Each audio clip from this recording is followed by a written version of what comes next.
materials.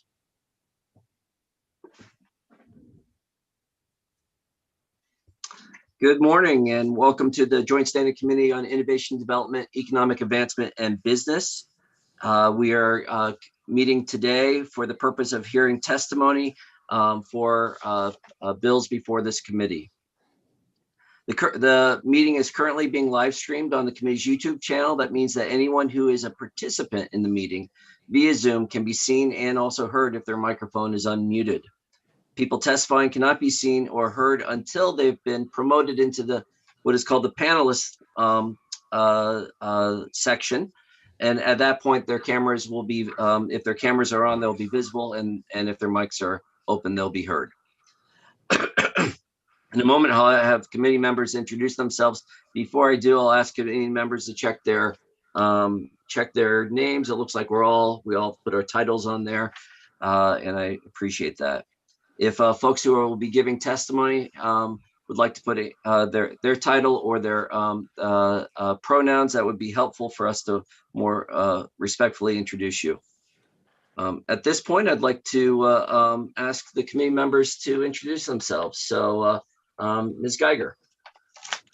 Representative Geiger, could you kick us off? Thank you very much. My apologies. Good morning. I am Representative Valley Geiger, District 93, Rockland and Owl's Head. Good morning. I usually follow Representative Andrews, but I don't see him here this morning yet. I'm Sarah Pebworth. I represent House District 133 in the Blue Hill Peninsula.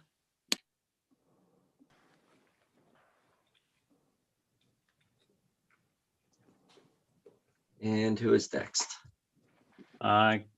I'm Senator Scott Seaway, and I represent District 16, which covers Waterville, Winslow, Fairfield, Benton, Albion, and Clinton, Unity Township.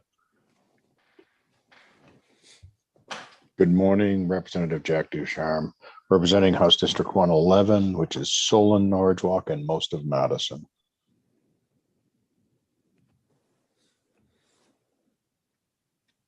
Representative Austin.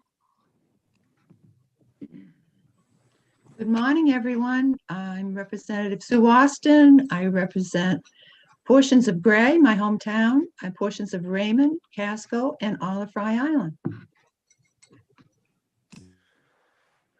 I am Representative Tavis Hassenfuss, House District 81, Winthrop, Reedfield, and part of Monmouth. Representative Kyle Bailey, House District 27, part of Gorham, and a small part of North Scarborough. Good morning, I'm Representative Tiffany Roberts, your House Chair, representing House District 6, which is comprised of the majority of North Berwick and South Berwick. And good morning, everyone. My name is Senator Chip Curry, and I represent the 26 rural, coastal, and island communities of Waldo County, Senate District 11. A couple more announcements for the functioning of this committee today. A note on the use of the chat function. If you could please limit any chat functions to technical questions, and if you could direct them to the IDEA committee host, that is our committee clerk, Jody Breton. I'd like to introduce her now. Jody Breton is our clerk. And then also Rachel Olson is our legislative analyst, and she'll be supporting the committee throughout the day today. If you have any difficulty or would also like to send me a quick note if you're in chat, if you're having a technical issue and Ms. Breton isn't able to get to it right away. But she will, Ms. Breton will be navigating the promoting people from the attendee waiting list in order to give testimony. One note on that process, we have been told from a number of folks, and have experienced it when we go into other committees, that right as you're getting promoted from the attendee list to give testimony, your screen goes blank, and there's a slight panic that people sometimes have, thinking they've been kicked out of Zoom. That's not the case. It will go blank briefly, and then you'll be here, and we'll welcome you to give your testimony. Our testimony will ask everyone to hold their comments to 3 minutes. And I will check in with Representative Roberts, and between Representative Roberts and myself, we will be we will be navigating the clock. We may interrupt your testimony and ask you to wrap up in the next 1 or 2 sentences. So our order will go, we will hear from the bill sponsors first, and then we will hear from those if there are any other co-sponsors who are here to speak. Then for anyone that is wishing to give testimony for the bill, against the bill, and then ending up with those who are neither for nor against the bill. Our order today, we are going to start with LD 1497, an act to establish the Maine Youth Impact Commission. Then we'll go to LD 1297, an act to provide educational opportunities for family members of deceased veterans and first responders and healthcare workers. And then we'll go to LD 1327, an act to create the Maine Healthcare Provider Loan Repayment Program.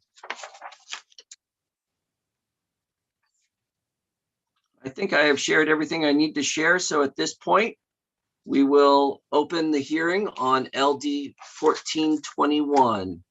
I'm sorry, LD 1497. We'll open the hearing on LD 1497. And Ms. Breton, if you could promote Representative Warren to as the sponsor to give testimony. Welcome, Representative Warren. The floor is yours. You have our attention. Thank you. Good morning. Good morning, Senator Curry, Representative Roberts, and distinguished members of the Committee on Innovation, Development, Economic Advancement, and Business. My name is Charlotte Warren, and I represent House District 84, which includes the city of Hallowell and the towns of West Gardner and Manchester. And I am pleased to present to you today LD 1497, an act to establish the Maine Youth Impact Commission.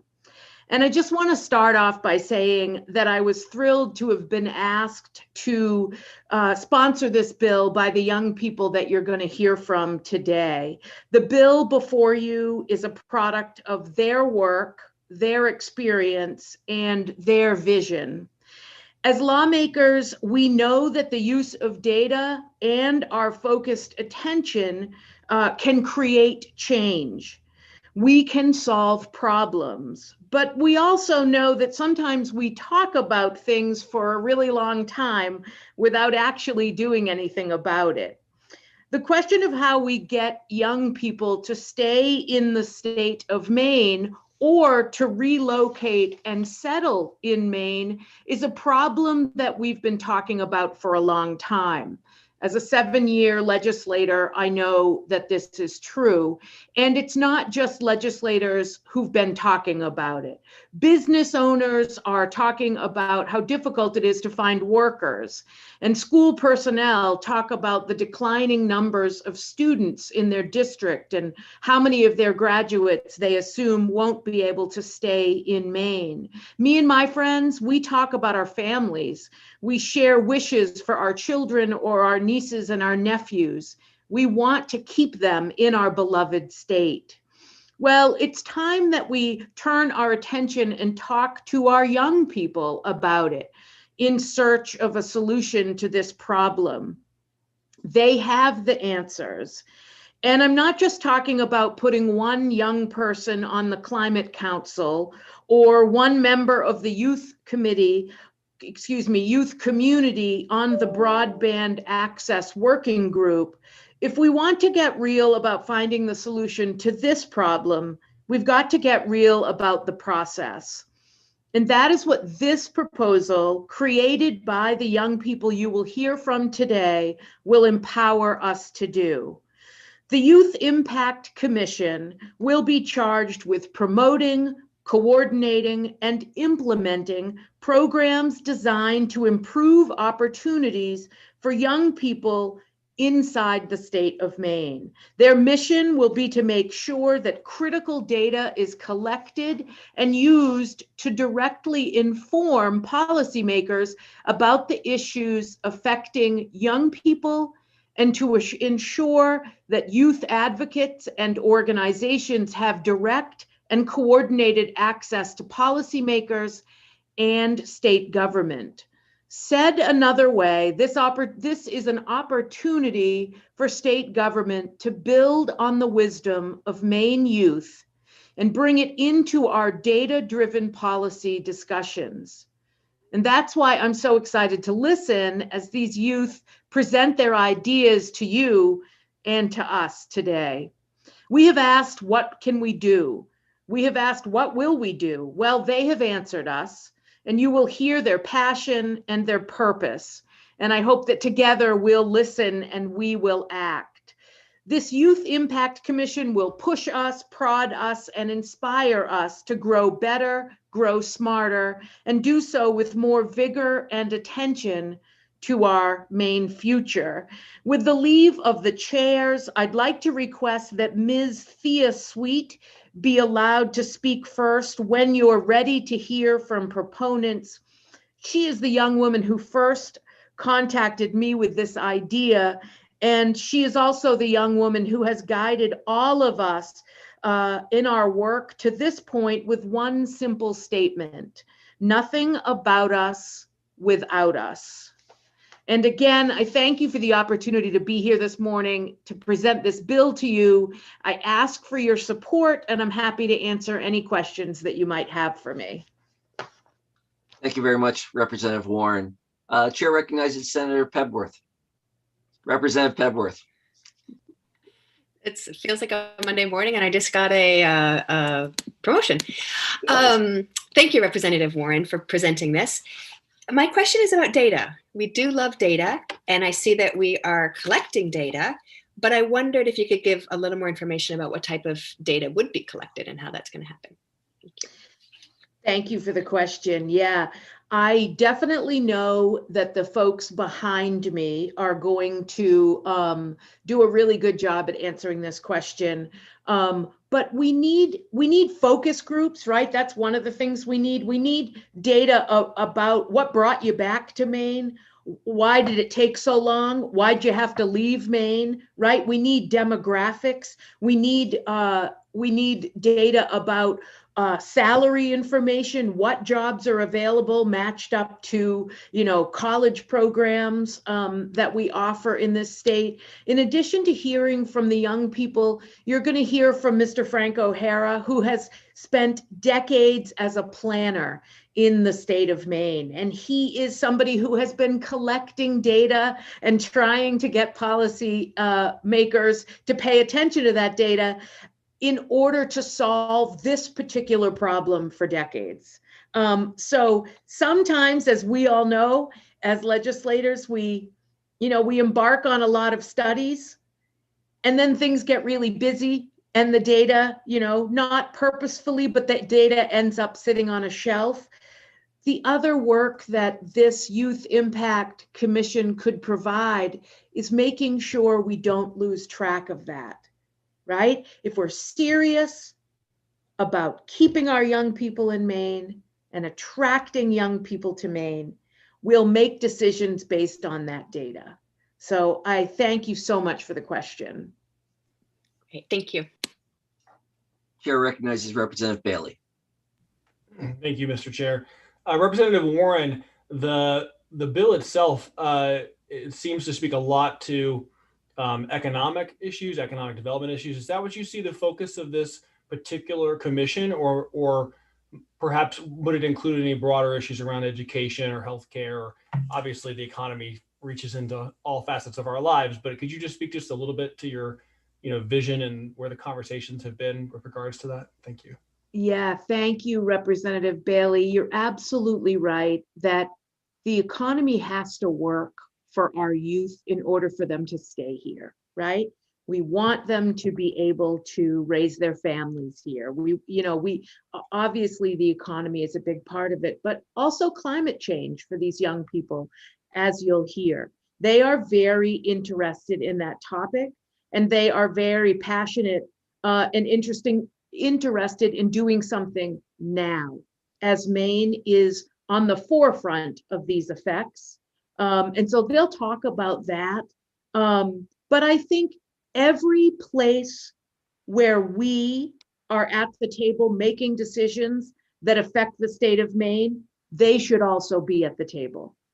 So I think that their commission will be large, and it really is about bringing their voices as we make these decisions. They have a lot to share with us. And they're the answer to the questions about them. So yeah, that's a great question. I think definitely discussions around economy will probably be the beginning point, the insertion point. But I think we will see them, if this were to pass, and I hope that it becomes part of our state government, I think we'll hear their voices in many places. That they have a lot to share. So thank you for the question. Seeing no other questions. Make sure there are no other questions. Seeing no other questions, thank you very much, Representative Warren. Thank you for the opportunity. Ms. Breton, are there any other co-sponsors in the attendee list that are here to present? I do not recognize any of them. If there are any co-sponsors in the attendee list, can you raise your hand? Representative Geiger? Just a final question for Representative Warren. Thank you so much for presenting this bill. Oftentimes I find if we bring diverse people to the table, we get to define the problem differently, and the solutions are often much more appropriate to that newly defined problem. My question for you is, this is a brand new commission. Do we have any idea about cost? We are prepared for that question, and I am going to thank you for that question. It's a very important one. I am going to let the young people behind me who have prepared, because they know how important that is, I'm going to let them answer that for you. And thank you for raising it. Thank you. At this point, seeing no co-sponsors, I will accept the request from Representative Warren to invite Thea Sweet into as our first proponent for the bill.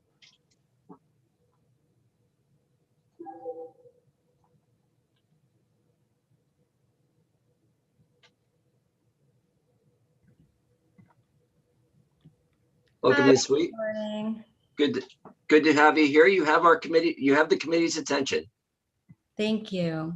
Good morning, Senator Curry, Representative Roberts, and honorable members of the Joint Standing Committee on Innovation, Development, Economic Advancement, and Business. My name is Thea Sweet, and I'm a 23-year-old resident of Hollowell, Maine. I go by she, her, hers. I'm here to testify in favor of LD 1497. I'm a recent graduate from Connecticut College and earned my degree in international relations. Now I'm a fellow with Maine Youth Power, which is an inclusive movement of young Mainers working in solidarity for human dignity, equity, and a livable future.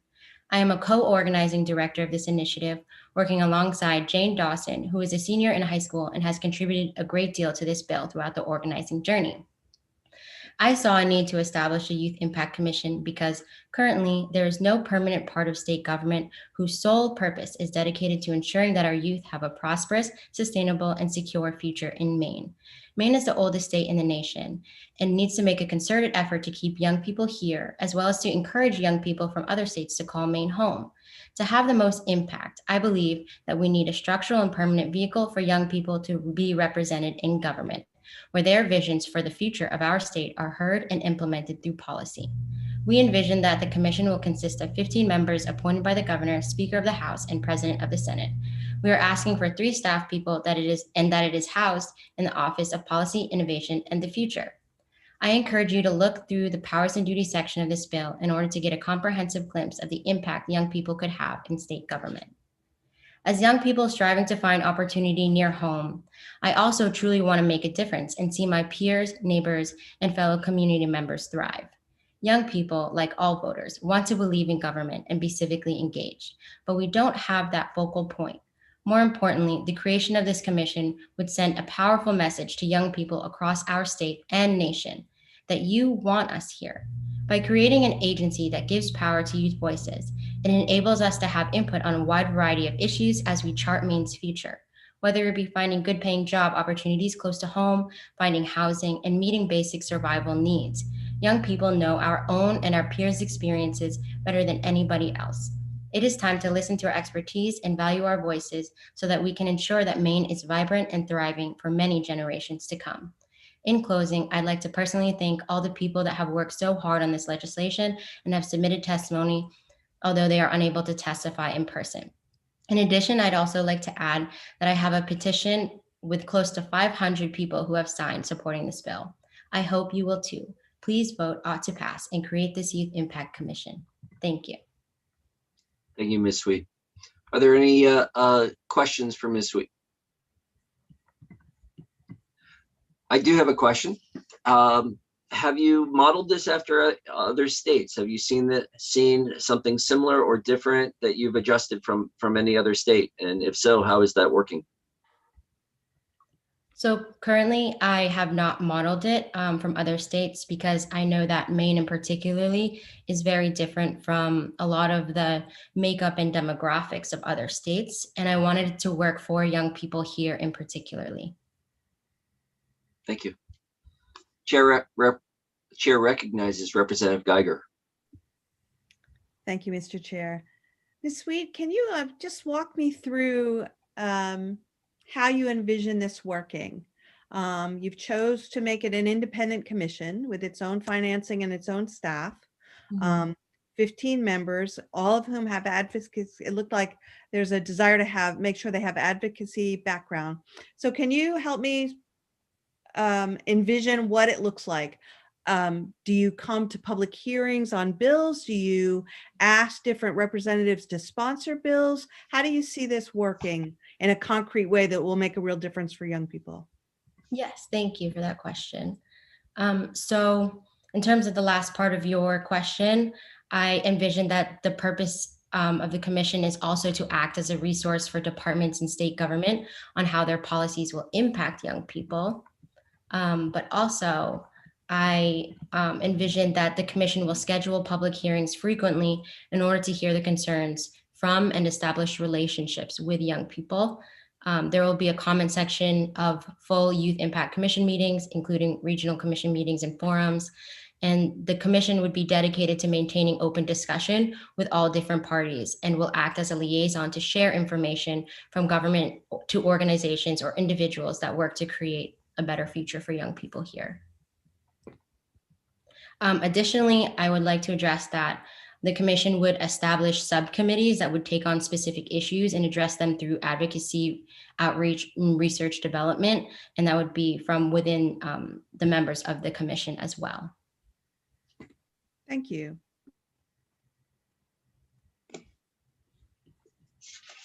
Are there any other questions? And Ms. Sweet, can you remind the committee members the age range of how youth is getting defined here? Right. We have defined the youth cohort as being between 15 and 30. I can also address some of the questions that were raised when Representative Charlotte Warren was speaking. One of them was about data. Go ahead. Okay. We want to bring awareness to current policy issues being discussed in the legislature to public young citizens of Maine. And that can be through digital campaigns and connecting with young people through their communities. And so we also want to provide and create space where young people could bring new policy discussions that haven't been brought to the attention of state government as well. Thank you very much. And there was one more question that was raised when Charlotte Warren was speaking, if I could address the one about the scope of the commission's powers and duties. Sure. So I know that one of our committee members raised the attention to education. Yes, we would love to address education and also any policy recommendations or concerns that young people bring to the attention of the commission. So from my first point before, we would like to create that space for young people to be able to bring new discussions to the table.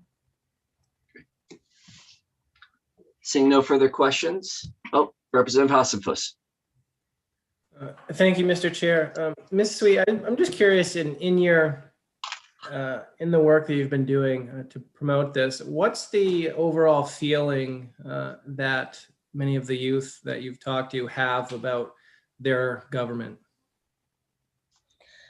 One thing that I hear continuously is that, yes, there are certain pockets where young people are involved in government within different departments or committees, but there is no one single focal point where our voices can come together and really connect with each other. And I think the main point of that is to make sure that information sharing between one another is efficient, as well as to really bring all of our ideas from different academic disciplines or professional disciplines together to create policy solutions.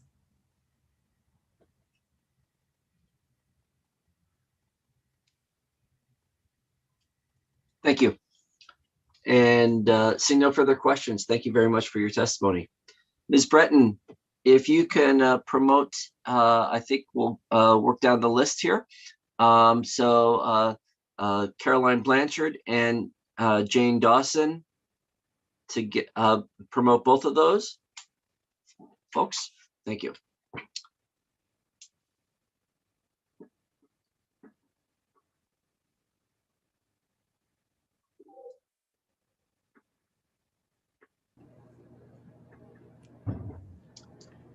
Welcome. We'll get started in just a second. And then also, Ms. Breton, if you could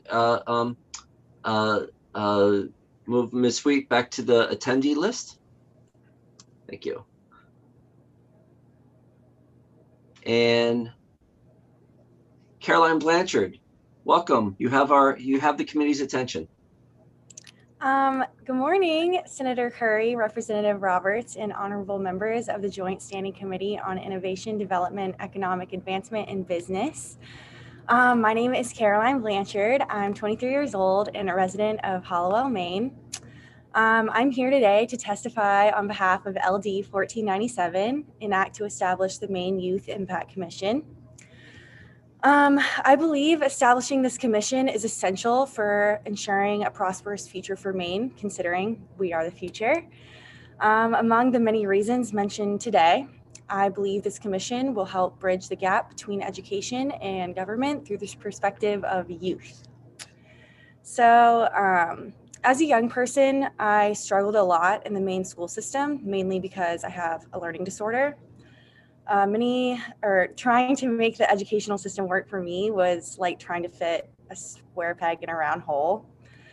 I felt that the school system was limited in its ability to accommodate students who have struggled for all kinds of different reasons. I think there are a lot of students today that can relate and agree. Establishing the Youth Impact Commission would provide students like me a space and a voice to influence policy with a fresh perspective on issues regarding education reform. This is not only something that the legislature and state government should want, but welcome. So, while there is a department for education in Maine, there is a disconnect between this department and the integration of young people's voices.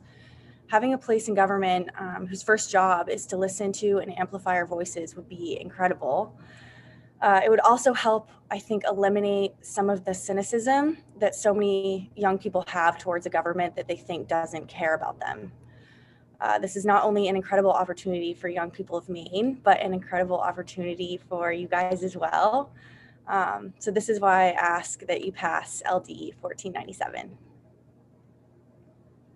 Thank you very much, Ms. Blanchard. Are there any questions for Ms. Blanchard? Seeing none. Thank you for your testimony. Ms. Dawson, welcome, and you have the committee's attention. Hello, thank you. Go ahead. Thank you, Representative Warren, Thea, Caroline, and good morning, Senator Curry, Representative Roberts, and the honorable members of the Joint Standing Committee on Innovation, Development, Economic Advancement, and Business. My name is Jane Dawson, and I'm an 18-year-old Pownell resident and a senior at Freeport High School. I've spent the last few months working on the bill presented to you and will be testifying today in support of LD 1497. I would first like to acknowledge the support I have received that has led me to this position. I have had the unique opportunity to join a youth network of climate justice advocates. This network of young people and allies has taught me how to advocate for issues I'm passionate about and how to build a powerful social movement of my own.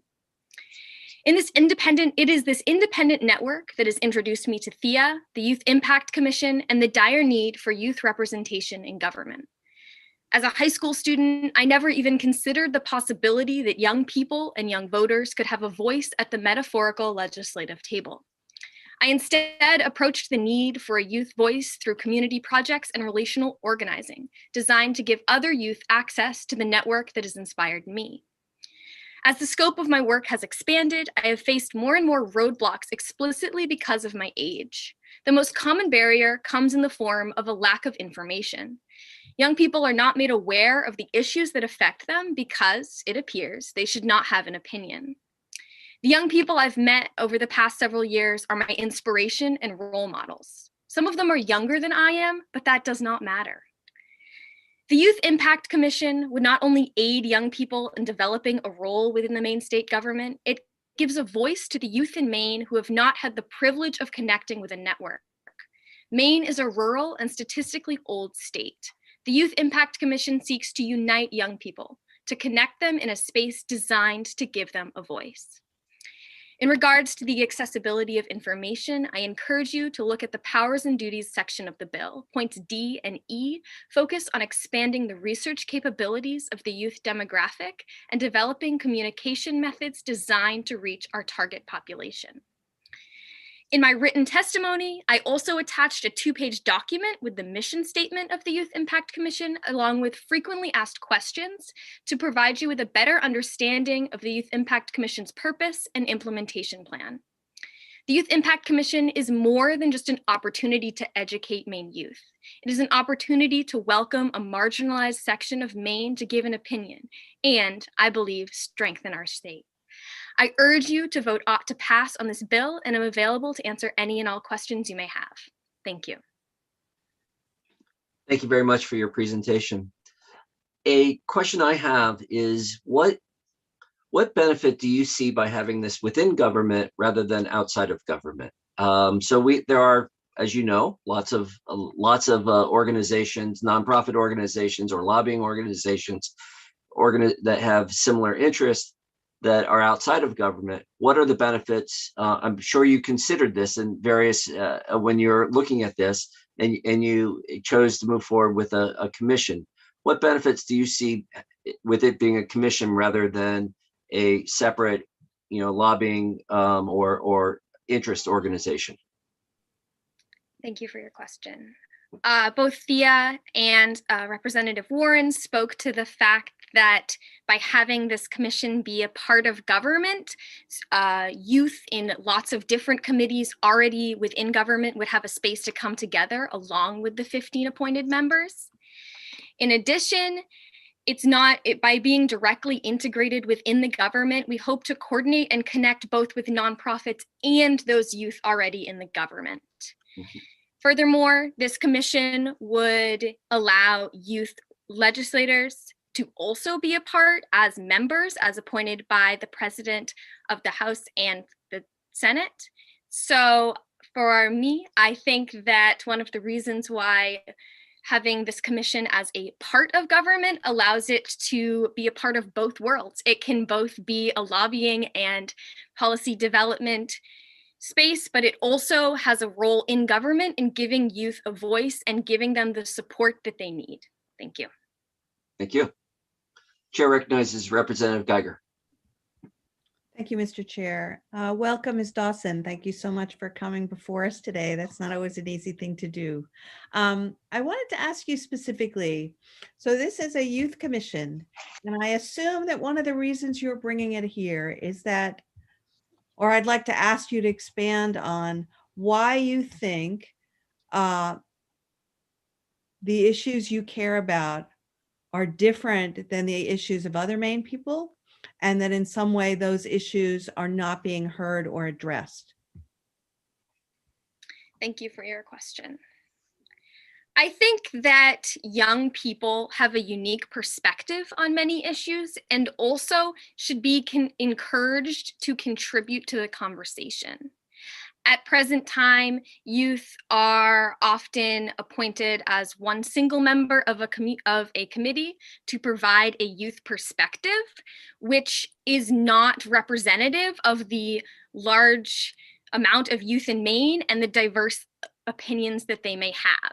So I believe that by creating a commission, you are creating a space where youth can communicate with each other, can discuss, can develop ideas, and can feel supported in these other spaces. Thank you. Can I have a follow-up question, Senator Curry? Sure, go ahead, Representative Geiger.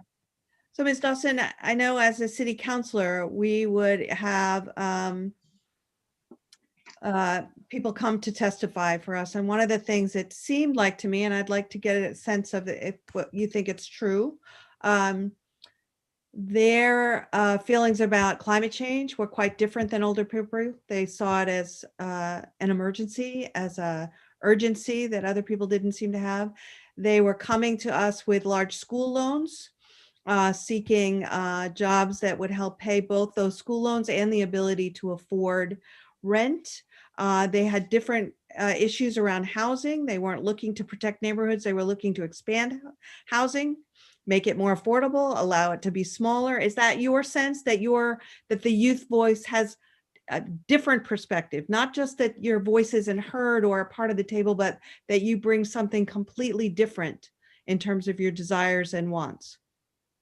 Yes, I think that young people are looking towards a future that will allow all people to live more equitably and in a space that is more sustainable. I think that many of the young people who may be appointed to this commission have direct experience in those spaces and would be able to speak to this better than I can as my own single youth voice.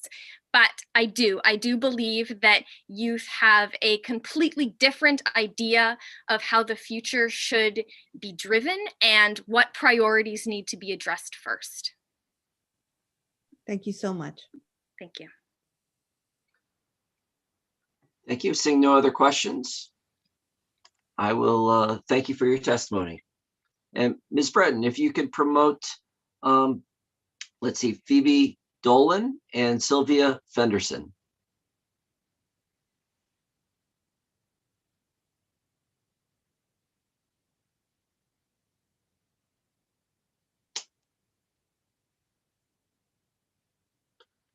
Welcome, Ms. Dolan. You have the attention of the committee. Good morning, Senator Curry, Representative Roberts, and honorable members of the Joint Standing Committee on Innovation, Development, Economic Advancement, and Business. My name is Phoebe Dolan. I use she, her pronouns. I'm 23 years old, a graduate from Brandeis University in the class of 2020, and I'm from York, Maine. I'm here today because I have left Maine and I'm about to move back. Maine has been my home for the past most of my life, and I grew up enjoying its coastline, good schools, and natural landscapes as a child. I've worked in Maine as a wilderness educator, part-time chef, summer camp manager, and most recently I have come back to Maine and launched and am now the co-director of Maine Youth Power, a youth movement fighting for human dignity, access, equity, and a livable future across rural and suburban Maine. Young Mainers need a permanent voice in our government. I've spent my time as an activist these last 5 years around New England, banging on the doors, making change from outside the Capitol and the legislature.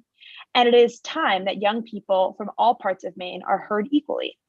Passing an act to establish a Youth Impact Commission would mean that young activists and organizers would have a voice in the Maine government, another way to share our perspectives as young people, fully and in our own terms, alongside legislators and youth from all over Maine. You have heard many times today that establishing a permanent Youth Impact Commission will help keep young people staying in Maine. And I know that coming back to Maine for me this year after leaving for 5 years was not my plan originally. I never thought I would be able to have a job or a future that I wanted if I stayed or if I returned. I know that young people feel this way, and that is why Maine needs us closer to decision makers. I'm leading a youth movement which creates strong community and a home for young people in rural and suburban Maine. And I support passing LD 1497 because I see this bill as a way for myself forward and all of us here today into thriving in Maine. And it will be why I'm still here building community in the next 5 years. Thank you so much for your time. Thank you, Ms. Dolan. Chair recognizes Representative Pebworth. Thank you, Mr. Chair. Thank you, Ms. Dolan, for being here. And feel free to pass this question to somebody else. But I was curious, I wanted to ask somebody why the age range for people on the commission is 15 to under 31. That's a fantastic question. I can follow up with you on that question. I do not know that off the top of my head, why the decision was made. Thank you, though. Thank you. Representative Pebworth, I do recall a previous, there was a summit on youth out migration under the King administration. Yeah, under the King administration.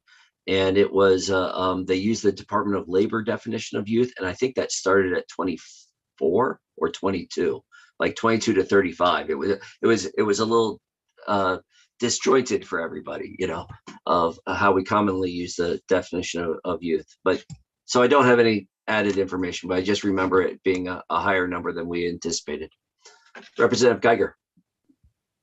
Thank you, Mr. Chair. Ms. Dolan, thank you so much for appearing before us today. Your image of banging on the doors from the outside is sort of staying with me. You are the co-founder of the Maine Youth Power. What was it? Maine Youth Power. Yep. Okay. So that is a group composed of young people. In what way does it not meet what you're hoping for, that you hope the commission, what's missing in that a commission would fix? Thank you so much for your question, Representative Geiger. I would say Maine Youth Power is a community organization. We are operating in the towns where we're from, in the schools that we go to, with all ages of students and college students and people out of college, as myself. The ways that it differs from what the Youth Impact Commission would bring is that it is simply outside the government.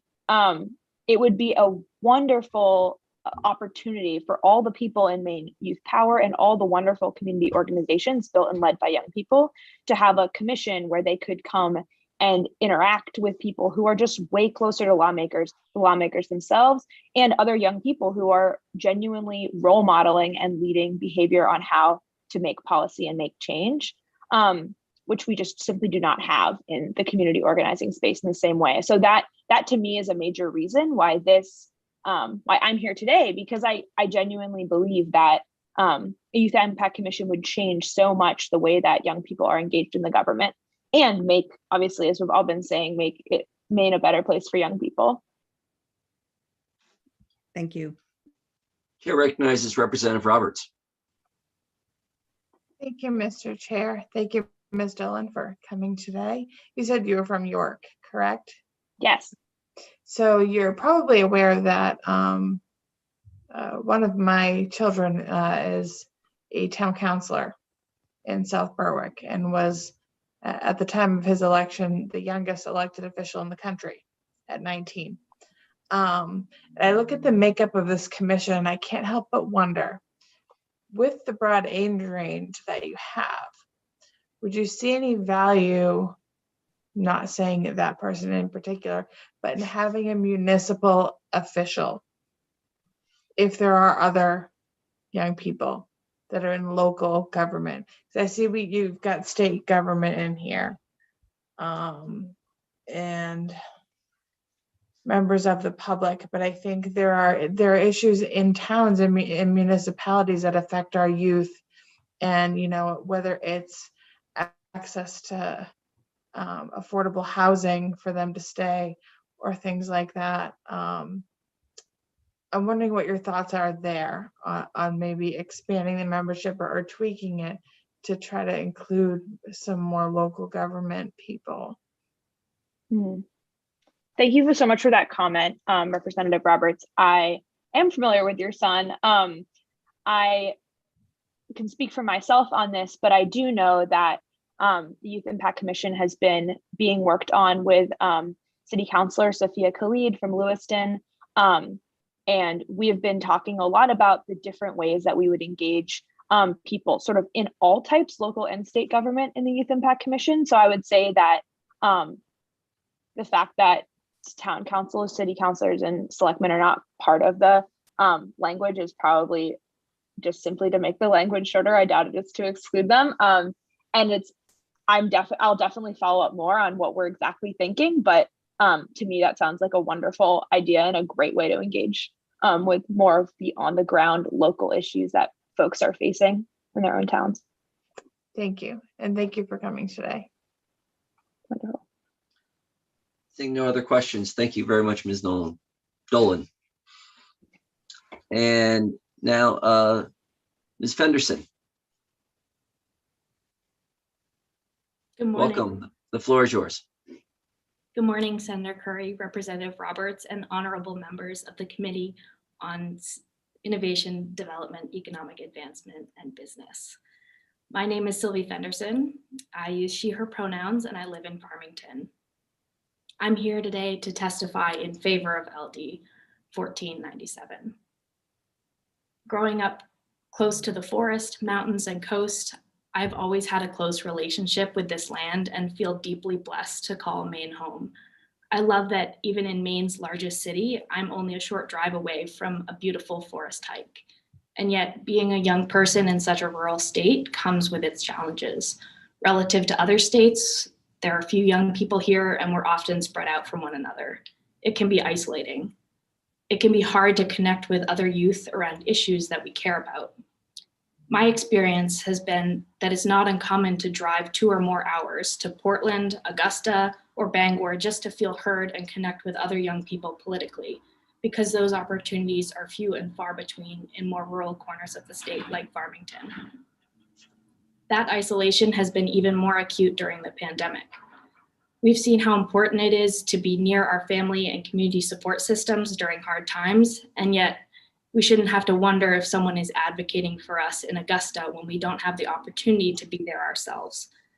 This is why I'm asking you to please vote in favor of LD 1497 so that young people can have a direct and clear avenue by which to contribute our ideas on how to build a future that works for us. Whether we're talking about affordable housing, land transition, Maine's natural resources, building up local economies, and many more current topics, some of which have come up today, if it involves Maine's future, then it's a youth issue. And this moment requires, to me, more than just passively inviting young people to the table. It requires that the state actively seek out young voices who wouldn't otherwise feel empowered enough to offer their opinion on the issues that directly affect them. This bill to establish a Youth Impact Commission would do it exactly that. So again, I ask you to please vote up to pass. Thank you. Thank you very much. Is there any questions for Ms. Fenderson? Seeing none, thank you for your testimony. And Ms. Breton, if you could now bring in Dale McCormick and Jordan Miller.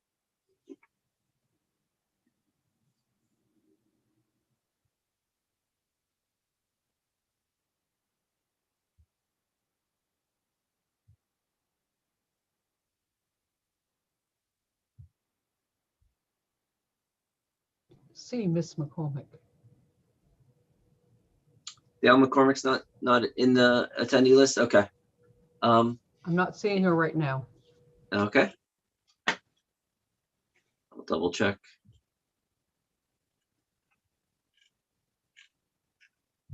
Very good. Jordan Miller, welcome. The floor is yours. You have the committee's attention. Thank you.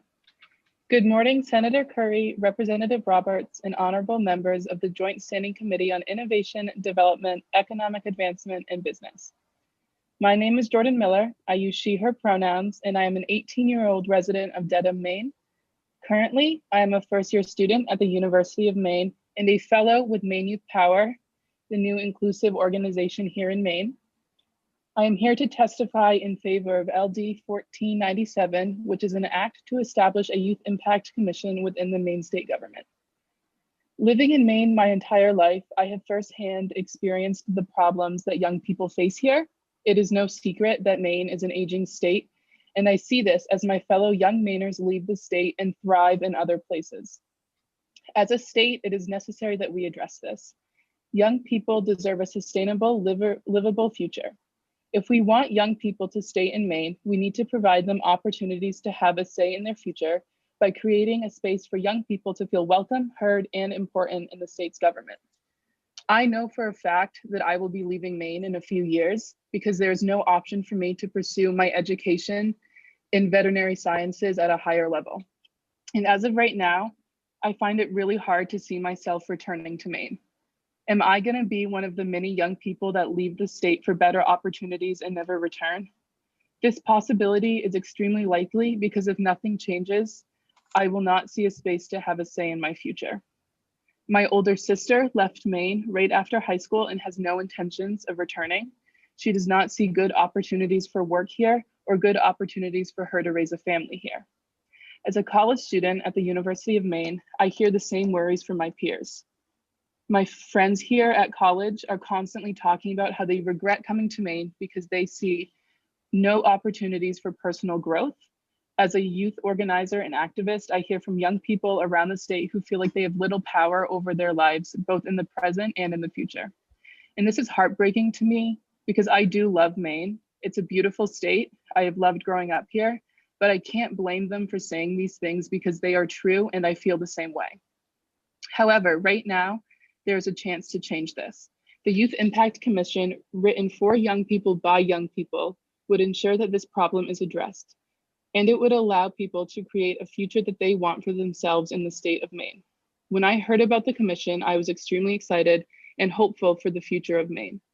This bill is essential in making any sort of progress on the issues young people in the state are fighting, from the climate emergency to voting accessibility.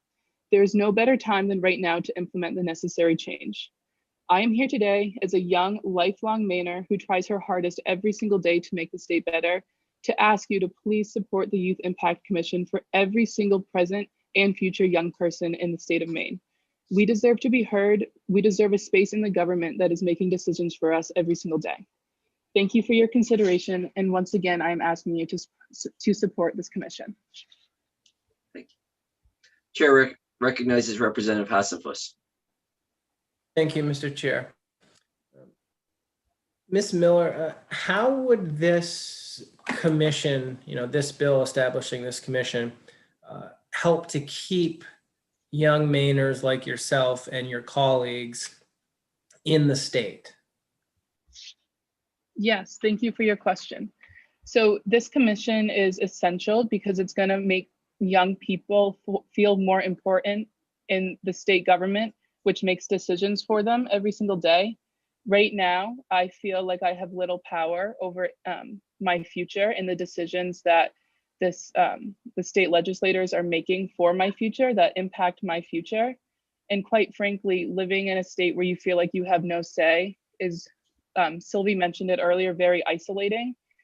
And it doesn't make me feel welcome or comfortable in the state.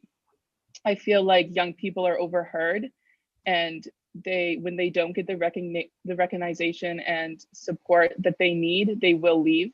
I have seen that I just graduated high school, and I'm one of the very few of my friends who have stayed here because they feel like they are not welcome in this state.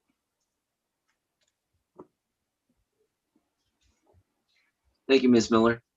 Seeing no further questions, I'll ask Ms. Breton if you can promote Hannah Noyes and Frank O'Hara to the panelists.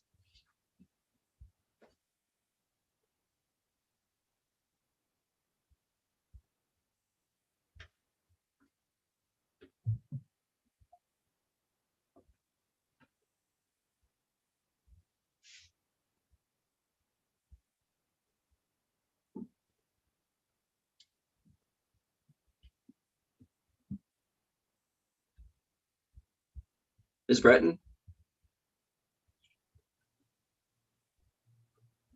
Okay, so if you could, is Frank O'Hara in? And, oh, I see Dale McCormick is here now.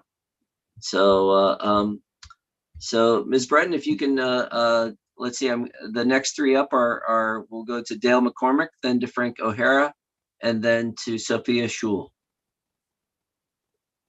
Welcome, Ms. McCormick. Floor is yours.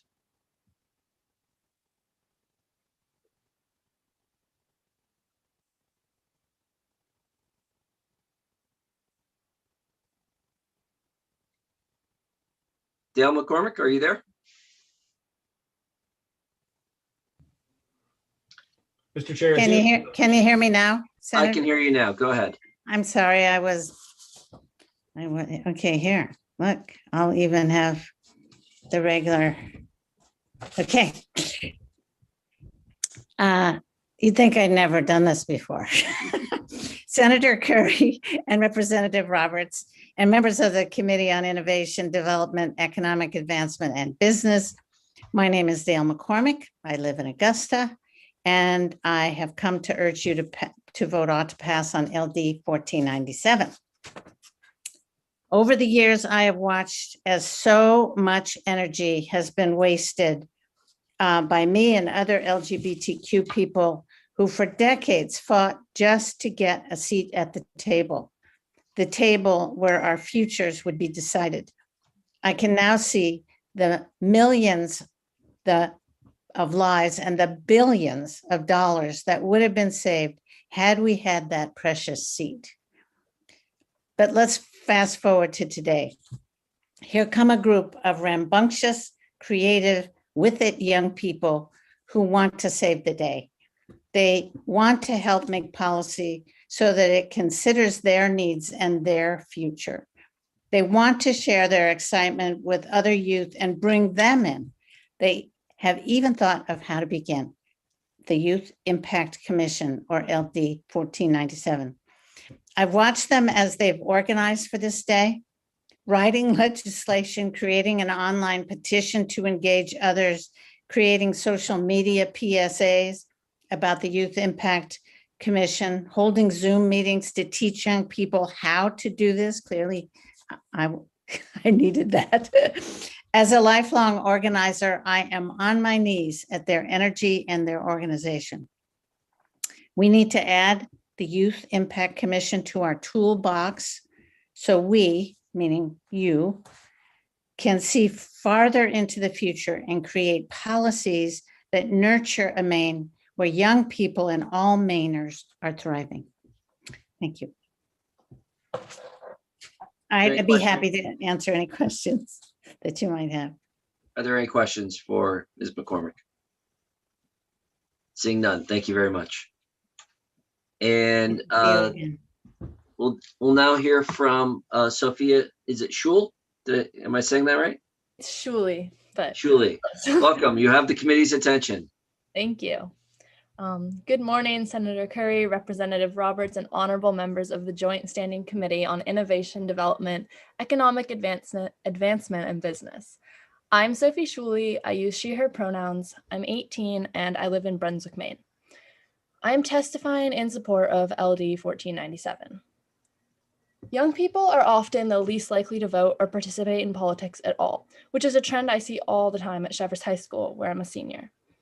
I've asked a friend why he wouldn't vote, and he said it was because he didn't feel like he could make an impact. Another group I talked to said that they don't feel affected by politics, so they don't see why they should bother. To me, it's important that high schoolers understand how much policy and legislation can impact them and are motivated to vote as soon as they are able to. We spend our final years of high school trying to figure out what our futures are going to look like. Things like getting loans for college, exploring career options, and deciding whether to leave the state or not are all prominent in our minds. It's easy to ignore the reality that all of these factors are affected by government policy. But for this reason, youth don't advocate for changes they wish could happen regarding these matters. I think a large reason for my peers' apathy towards politics is because young people's voices and views are very underrepresented. A lot of people in high school see the legislative process as an adult problem and something they don't need to concern themselves with. Providing a more accessible way for youth to see our needs reflected in the political process will give us more incentive to become involved. Other people my age see the adult-dominated policymaking system as a barrier to the more drastic positive changes they want to achieve. Creating this youth commission will give us a platform from which we can channel our passion for activism in a cooperative way, working alongside current state representatives. Establishing this commission will make it easier for young people to feel more connected to the legislative process and help us recognize that we have a right to participate in government. Through the work of its members, there would be more access to information that feels relevant to young voters, and it would give us an outlet to voice our concerns among peers so that we can come together to achieve positive changes in the areas that matter most to us. Young people have a lot of energy and passion that we can bring to the table, educating ourselves and others about policy we care about. Also, youth often have a focus on inclusivity that will allow for diverse perspectives in the Commission's work.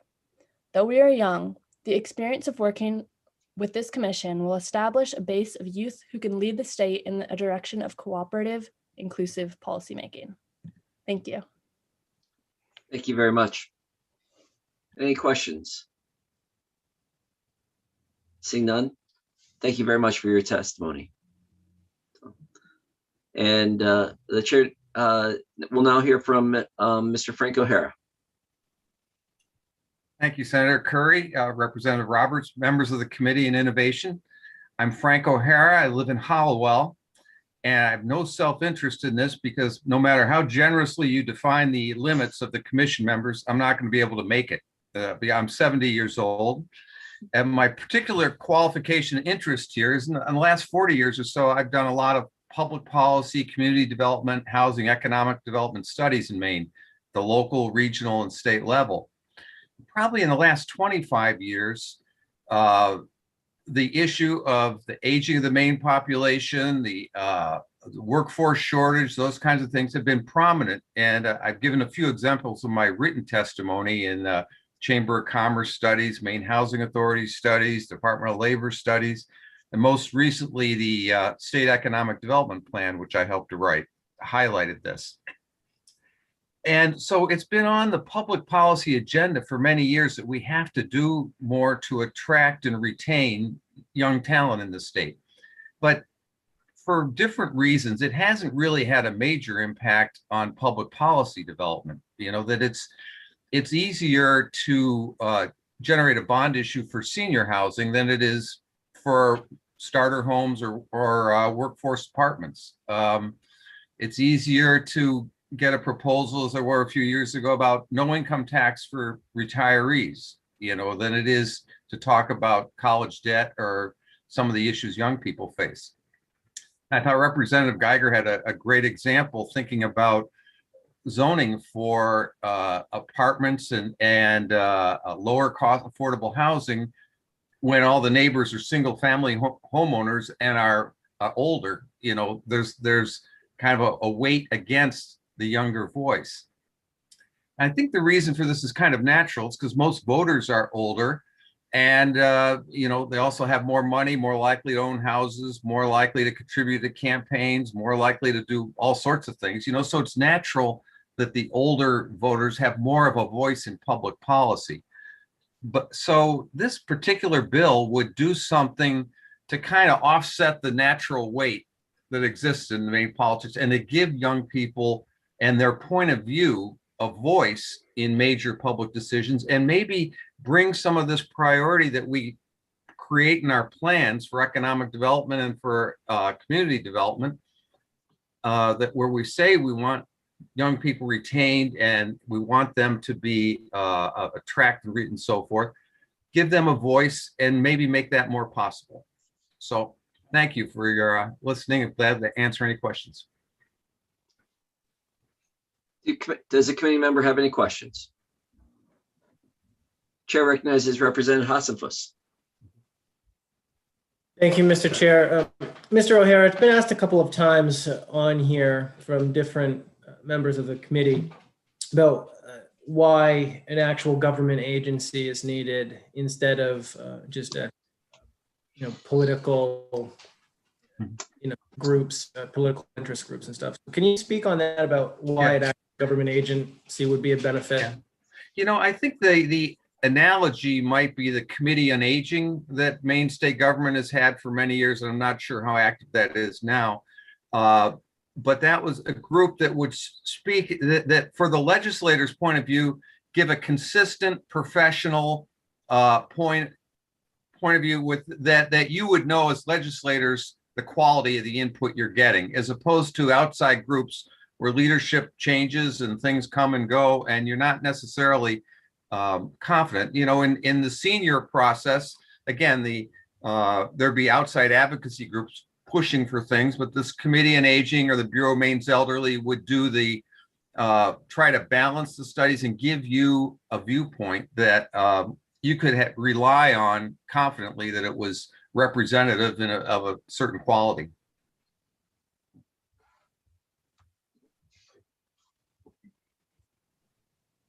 Thank you very much. Senator Searway. Thank you, Mr. Chair. Mr. O'Hara, I just got a question for you. So do you think that, you know, where we haven't had something like this, that maybe it should start out like a youth advisory group and then see how it worked before you go into something like this with a commission? Because it seems like, you know, as parents, and I've seen a lot of parents, and they all say the same thing: my teenager knows more than I do, and and they will tell you so. And the thing is that, you know, there's a lot of experience that's going to be lacking that they haven't experienced yet in life, and you know, they are full of energy. There's no question, and they've got great ideas and that. So I'm just I think for maturity part of it is, wouldn't you think maybe an advisory group would be better to start off with to see how that worked? Thanks, Senator Searway. You have interesting perspective. As parents, we all have our perspectives on this. I think though is that you don't have to do, obviously the legislature doesn't have to do what this group says. You know, it's an advisory it by nature, but I do think it needs a certain professionalism, that it's not kind of random voices that you're hearing, you know, that you hear, that you have some confidence that what is being told to you has been thought about, analyzed, put in a professional manner, and something you have confidence has some importance, you know. So whether it's called advisory or commission, because I think, again, the Committee on Aging, it was really it's an advisory group too. Right. But this bill, by calling for a staff and so forth, I think that's the important part of it. The name is not so important. Thank you. Mm-hmm. Seeing no other questions, thank you very much, Mr. O'Hara. So, and Ms. Breton, I'll ask you to bring in Nancy Davis and Danny Sweet and Brigitte Williams. I think those are our last three folks coming in to speak in support of the bill. That's the last three I have. And Nancy Davis, are you with us yet?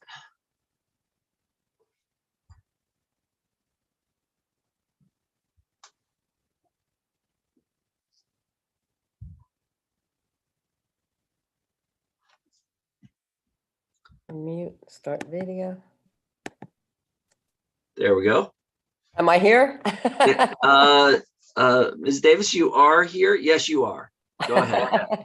Oh, wonderful.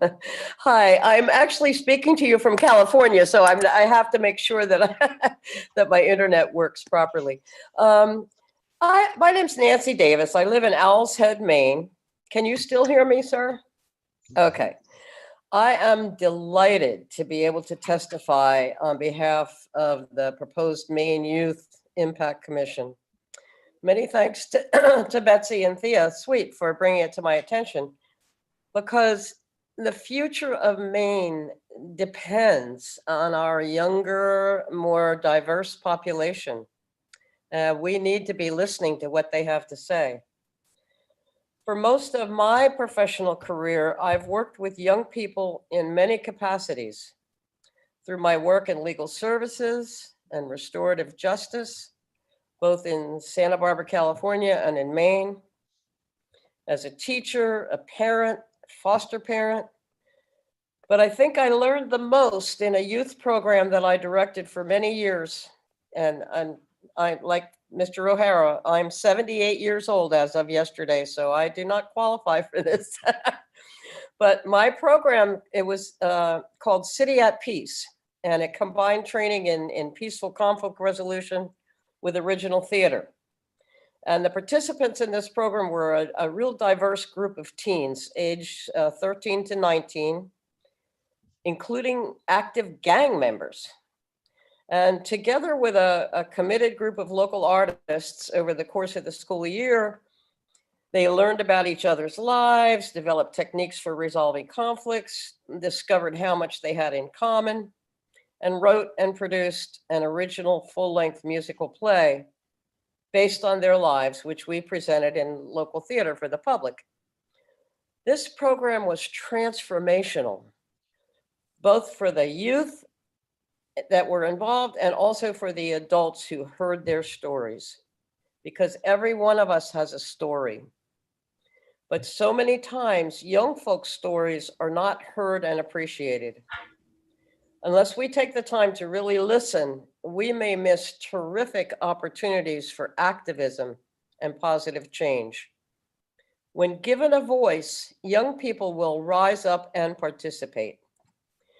In the last two elections, I worked with an engaged group of high school students in Knox County to produce a gubernatorial forum with all 7 Democratic candidates for governor, including our current governor, and later a senatorial forum with all 4 Democratic US Senate candidates in attendance. The questions of our panel were remarkably sophisticated and relevant. Both forums attracted several hundred people to the Strong Auditorium in Camden, and they were both really well received. Ms. Davis, You know, I'm going my to ask you to generation wrap up. fought in the I'm going to ask you to 1960s. wrap up in the next 1 or 2 sentences. I'm almost finished, honest. Great. My Thank you. generation thought in the 1960s that we could change the world. We failed miserably in this country. Mass shootings have resumed, CO2 levels past 420 parts per million. Income equality means childhood hunger and poverty are increasing. The planet is headed for destruction and we're not doing much to save it. There are so many issues besides the warming climate that affect youth today, but our legislatures don't currently have a structured mechanism to hear their voices and ideas for policies that are going to improve life for all of us. So I urge you to pass this legislation and fully fund this effort. It's past time to listen to our youth. And thank you so much for giving me this opportunity. Do any committee members have a question for Ms. Davis? Seeing Hi, none. Valley. Thank you very much. So, Okay. and I'll now give the floor to Danny Sweet. Floor is yours. You have the committee's attention. Hi, and thank you. Good morning, Senator Curry, Representative Roberts, and honorable members of the Joint Standing Committee on Innovation, Development, Economic Advancement, and Business. My name is Danny Sweet. I use she, her pronouns. I am 23 years old and a resident of Hallowell, Maine. I am here to testify in support of LD 1497, an act to establish a Youth Impact Commission. As a young Mainer, I have always valued engaging with my community by getting involved with local politics. I have personally felt alone in my journey as a young voice in Maine. Throughout the years of my involvement, I have come to recognize that not all youth have the same access to information and resources as I do. This is a chance to inspire, engage, and mobilize young folks to share their varied lived experiences, as well as provide state government insights to youth perspectives. A few summers ago, I served as a Margaret Chase Smith intern in the Governor's Office of Policy Innovation in the Future. During my internship, I had the opportunity to research a variety of pressing issues facing the state. One common theme I found was that the same youth organizations and advocates were engaging with several different state departments all at once, tackling separate issues with each. The Youth Impact Commission would create a single body where all issues can be discussed and all stakeholders can be accessible to the youth cohort. As a recent graduate, my natural instinct is to contemplate what's next. The effects of COVID-19 has forced many of us young Mainers back to our hometowns, most of us desperately looking for opportunities right here in our home state. A Youth Impact Commission will provide us a pathway to a sustainable future in Maine, a future we chose. I hope you will vote ought to pass and establish a Youth Impact Commission. Thank you for your time. Thank you. Are there any questions for Ms. Sweet? Seeing none, thank you very much. We'll now hear testimony from is it Brazier Williams? Berger, yes. Berger, thank you very much for the correction. And the Good floor morning. is yours. You have our committee's attention. Thank you so much. Good morning, Senator Curry, Representative Roberts, and honorable members of the Joint Standing Committee on Innovation, Development, Economic Advancement, and Business. My name is Berger Williams. I'm 24 years old and a student studying political science. I'm also a youth empowerment entertainer. I grew up in Massachusetts, loving school, connecting with my peers, and finding new ways to make a positive influence. Growing up, I learned that the support of one's community, family, and friends is a crucial element for one's development. When I first heard of this proposal, I initially envisioned a perfect bridge. I navigate communication methods that reach a broad market of young people, uplifting them to empower the strength and their voice through their choices. This allowed me to reach youth across the nation, partnering with places like the Boys and Girls Club of America and connecting with students at over 100 schools. Having a structural platform that provides a bridge to give our voices actual power is integral to shaping youth activism, civic engagement, and self-empowerment. It would enable young people to take action, create solutions, and know that they have a dependable platform to be heard and represented. Young people possess a specific set of skills that distinguish our generation, and they can be utilized to build better communities for our futures. Inherently, young people are raised surrounded by technology that informs their learning, expands their scope of knowledge, and provides the skills to be able to navigate the world uniquely. Our elected officials can find opportunity in utilizing these skill sets to build connections and bridges to new ideas, which creates a hybrid of solutions driven by a combination of intergenerational knowledge. It's not about just having one young person in a position of power to be the voice of all young people, but giving the young people as a collective a platform to develop ideas and be involved with politics. This could provide generational continuity in times of social, political, and economics transition, as well as transform government around the country outside of just Maine. Again, after learning about this initiative to establish a Youth Impact Commission, I was really excited and hopeful that a new avenue outside of social organizing could be created to give young people's voice power towards positive change that I wish I had where I grew up. We need the necessary resources to facilitate that change, opposed to us being limited to what currently exists. This bill provides opportunity to establish that space. Growing up, my mom always said, try to leave the space that you're in better than the way that you found it. This is not only an opportunity for young people, but for all people. It's an opportunity to leave the state of Maine and our country better than the way that we found it. So please vote ought to pass to establish the Youth Impact Commission. Thank you so much for your time and consideration. Thank you. Chair recognizes Representative Pebworth. Thank you, Mr. Chair. Thank you, Mr. Williams, for being here. My question, perhaps you could give me your opinion on the age range of 15 to 31 for this particular commission, just based on your experience. Yeah, I think there's a broad spectrum of thoughts and ideas that come from that age. And there's a lot of like conversations and spaces within that age that provide a lot of insight and really can have a platform coming together to be able to build off of each other to create solutions is really, really awesome. And I think that age range is really great. Yeah. Thank you for your question. Thank you. Are there any other questions? Seeing no other questions, thank you very much for your testimony. So we'll now hear from, I want to check in with Ms. Breton. Have we heard from everyone who is speaking for this bill? I guess I will look in the attendee list. If there's anyone who is planning on speaking, they're registered to speak for this bill. I had one more person registered, but I do not see her in the attendee list. Okay. That would have been Hannah Noyes. Yes, yep. So then I will ask you to promote Anna Hicks, who is speaking from the Governor's Office of Policy Innovation in the Future, neither for nor against.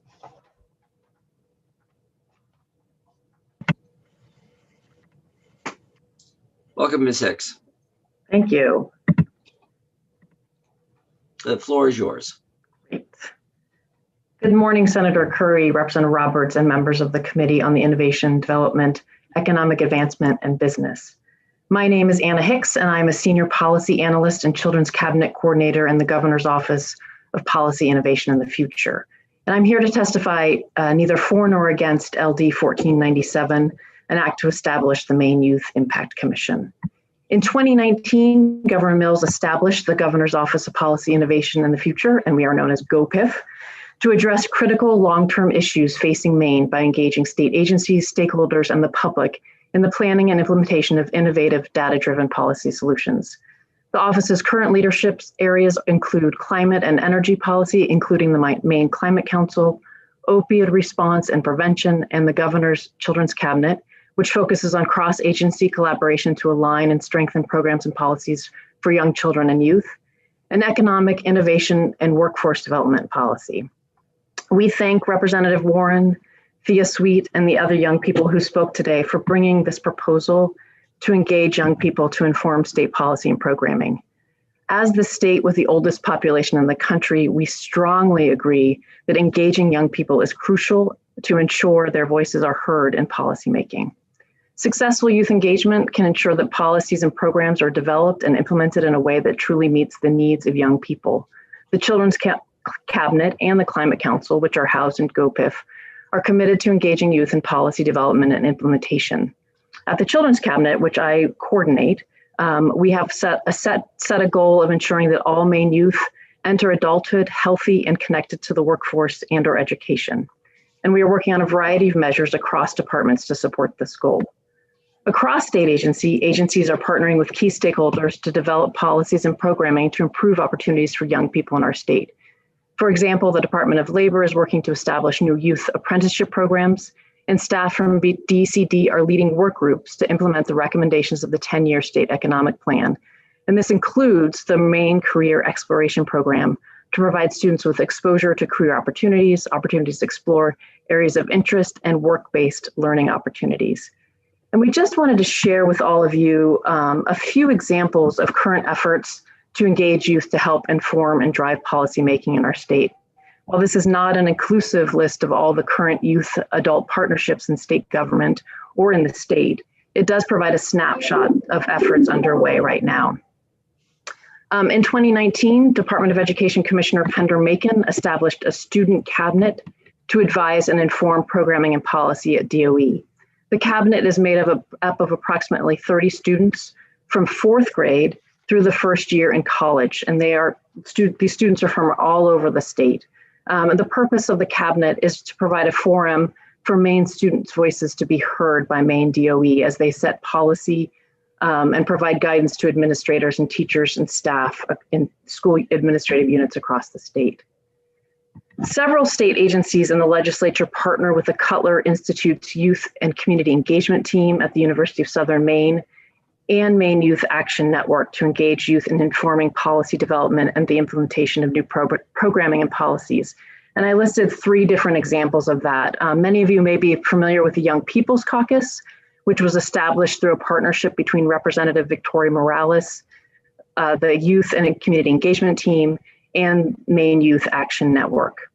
The Young People's Caucus has focused on bringing together youth with distinct lived experiences and perspectives to the halls of the State House to educate and inform policymakers, both within the legislature and within the Mills administration. And we have established a partnership between the Maine Children's Cabinet staff and the Young People's Caucus. This past fall, we've met regularly with the Young People's Caucus to discuss issues related to youth engagement, racial equity, and paid work experience for youth to inform our work and our policy development and implementation. And moving forward, the Children's Cabinet and state agencies hope to continue to engage the Young People's Caucus in really guiding the implementation of specific strategies related to youth. YCE team at Cutler also staffs the Youth Leadership Advisory Team, which is a group of Maine youth in foster care who provide leadership and representation for youth who come in contact with the child welfare system. And the great thing about YLAT is it really is a partnership between youth in foster care, leaders in foster care, and staff who are working in the child welfare system. So staff at DHHS along with community partners. And then lastly, the Maine Youth Action Network supports a statewide youth policy board and is piloting youth participatory action research programs. And one example of that recently is the work between Mayan and the Centers for Disease Control. Yes. Ms. Hicks, if you can wrap up your testimony in the next couple of sentences. Absolutely. So just wanted to give those examples. Just to end, the Center for Disease Control is working with youth to focus on restorative practices in our schools and ensuring that we're creating positive environment and creating avenues for youth to influence the policies at the school level. They are the ones who really understand how to make this difference. So that just gives you a couple examples of the work that we're doing across state agencies to engage youth. And again, I thank Representative Warren and Thea and the others for bringing this proposal forward. I'm happy to answer any questions. Thank you very much. Chair recognizes Representative Bailey. Yes, thank you. Ms. Hicks, a question about if the legislature is trying to create this commission, would the governor's office have any insights about where to place it? I mean, have you had conversations about whether the Office of Innovation and Policy in the future is the right sort of place to house and staff this sort of commission, or might there be other places in state government or perhaps quasi-independent agencies or something even like the Maine Development Foundation, which receives funding through the state for a number of programs? Is there maybe an opportunity to house this somewhere where, and the MDF came to my mind because they do a lot of economic policy work, but also work directly with Educate Maine and the Chamber of Commerce. And I was just thinking about not only the opportunity to have those young people's voices in the debate, in this conversation, but where you place that in such a way that, getting those young voices in front of business, working with, organizations in business, Educate Maine, just to name a few, struck me as sort of maybe there's another place to place this program that would also be of benefit to the young people involved, to build relationships and be able to, communicate with directly people they might otherwise not interact with in business and in other interests. So I don't know if that's something that was discussed, but I just love your reaction to that. Yeah, we haven't had that discussion. Happy to think that through. I will say that our office has many different issues that we work on. I think they all do relate to youth, but I would have to give it some thought about where's the best place to house this. We really work closely with the Young People's Caucus, and it's actually, while I understand the desire to have this housed within state government, we've been able to establish a very strong partnership and really appreciate the wisdom of the team that helps to support the Young People's Caucus. The work that they do is tremendous at the Cutler Institute. So I don't think I would love to continue to have the conversation about where this should be housed. I don't think there's a set location. And I will say that we have many competing in our office. We have many competing priorities. And obviously there are bills already in the legislature looking at establishing other staff within our office. So that's part of the reason I was here too, is because there are many competing priorities, and we're looking at a number of bills and juggling a number of proposals this session. And Mr. Chair, can I just ask a quick follow-up just to clarify? Does your office provide staffing support directly? Is there a staff person dedicated to the Children's Caucus? And then can you remind me again what the age range is of the Children's Caucus? Thank you. So it's the Children's Cabinet, which just to back up, the Children's Cabinet is made up of 5 commissioners who oversee programming policies for children. So that's the Commissioner of Health and Human Services, Education, Public Safety, Corrections, and Labor. I am the staff person for that work. Along with, I work with key high-level staff at all of the different agencies that are involved, and they play a large role in the Children's Cabinet. Work. And was there another part of your question, Representative Bailey? Sorry, it's helpful. I have heard this the Children's Cabinet sort of thrown around, but didn't know that it is the commissioners. It is adults. That's right. It is the commissioners. And yes, and that is one of the reasons why we have partnered with the Young People's Caucus, because it is made up of the commissioners. And so the Young People's Caucus has played a large role in providing that youth voice for us. Thank you. Mm-hmm. Chair recognizes Representative Geiger. Thank you, Mr. Chair. Thank you, Ms. Hicks, for coming, and thank you for that answer to that last question. It was going to be mine also. And from that, I'm just wondering,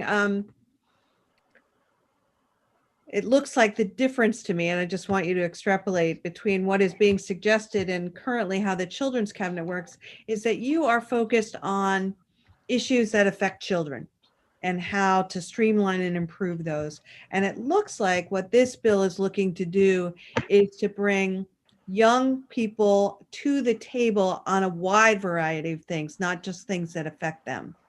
I will say yes. Sorry, go ahead. No, go right ahead. Yeah. So one, that was Representative Bailey's question that I did not answer, which is the focus of our work. We have 2 areas of focus. One is early childhood, which is 0 to 5. And we're focused on ensuring that all children enter kindergarten prepared to succeed. The second area of our focus is youth aged 14 through 24. So it doesn't perfectly align with this work, but is fairly close. And we are looking specifically, Representative Geiger, I think this is what you're asking. We are looking very much at that transition from youth into adulthood. So that's why we go up to age 24, is we want to make sure that we're providing support and stability for youth as they transition out of youth into adulthood and providing those supports, whether that's housing, workforce development, or a variety of other issues and strategies. Thank you so much. Chair recognizes Senator Searway. Thank you, Mr. Chair.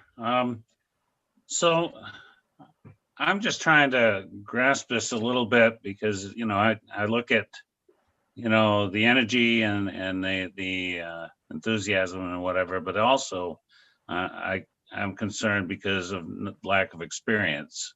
But the other part, I think that maybe there should be some like a scholarship program, have it as an advisory group instead of a commission, which to me, the commission thing is, and they're putting it at an age level, which is kind of strange. I don't quite grasp the age level on how they've got this designed, but I just have a lot of questions on this, how it would work. So I don't know if there could be a scholarship program or some sort of thing that would be helpful, but also they still could have the voice. I just don't quite understand how it wouldn't work. I can answer your question, Senator Siri, from my experience of working with youth through the Young People's Caucus. I think you bring up a couple important points. I will say that the youth that we work with at the Young People's Caucus range in age probably, and I don't know exactly what the age range is, but I think it's about 14 at the youngest to the early 20s. And their perspective is really important. Their lived experience is really important. I'd say the work that the staff does to develop the leadership within that team is really important as well. So that adult youth partnership is a very important piece of the work. But I would say that the youth bring very important perspectives and make us think as adults about things that we wouldn't necessarily think about as we're developing policy and programming. In terms of a scholarship, one thing that is important in youth adult work, and I've been able to work with folks across the country who are engaging youth in their own Children's Cabinet work. And one key piece of that is acknowledging the youth for their voice and their commitment and their time. So we make sure that we reimburse the youth for their time, that if they participate in meetings with the Young People's Caucus, that we're actually providing them a stipend, because it is important that we're recognizing their time and their expertise. Chair recognizes Representative Hepworth. Thank you, Mr. Chair. Thank you, Ms. Hicks, for being here. Mhm. So your testimony is really important in bringing a lot of perspective into the bill that we have in front of us. And I would like to hear more about how this commission or something like this, because of course we have all opportunities available to us going forward, would best benefit GoPIF. I mean, let's start there if we could. That is a good question. I would say that just from our experience with the Young People's Caucus, obviously bringing in the youth perspective is extremely important. I think we've been able to do that with our work with the Young People's Caucus. And so I would, the continued Youth Commission could inform that work even more. But I think that it's really ensuring that we are finding ways to effectively engage youth, and we are committed to that and committed to continue having that conversation, whether that's the Youth Commission or other avenues for engaging youth. I'd love to continue to have that conversation with folks. Mr. Chair, may I continue? A follow-up? Thank you.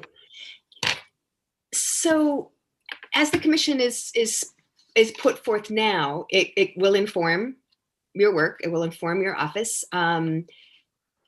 Are there changes that you would recommend based on your experience? I think potentially aligning it with existing programming would be very good, because as has been mentioned a couple of times, there are multiple ways in which we in state government are involving youth. So I would want to involve the folks who are really, I think of as the leaders around youth engagement and young people's engagement, along with the team that's spoken today, and engaging folks at the Cutler Institute who have, I think, done a phenomenal job of involving a very, very diverse group of youth with lived experience. So at the Children's Cabinet, we are very focused on systems involved youth. So systems involved youth means youth who are in foster care, youth who are homeless, youth who are disconnected often from school or from their communities. And so those are the youth we're targeting in our work.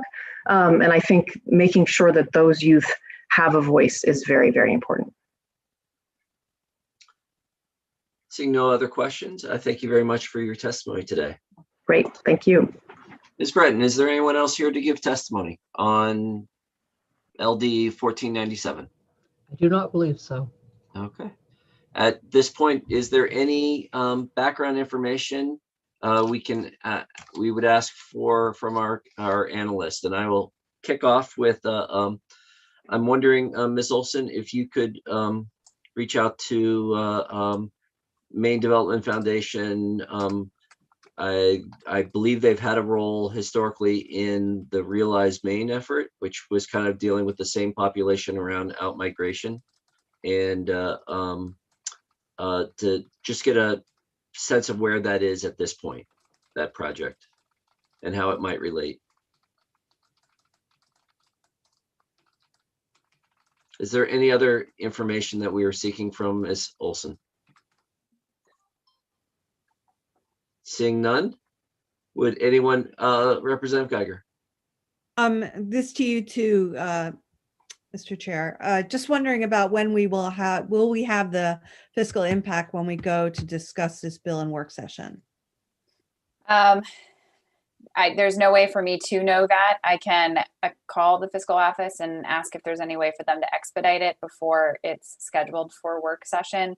I'd have to check the schedule to see if and when we have scheduled it at this point, but no, there's no way to know or necessarily to get it in advance of the work session. Right. Well, I mean, we do know there are 3 positions, but I'm sure there are many more expenses than that.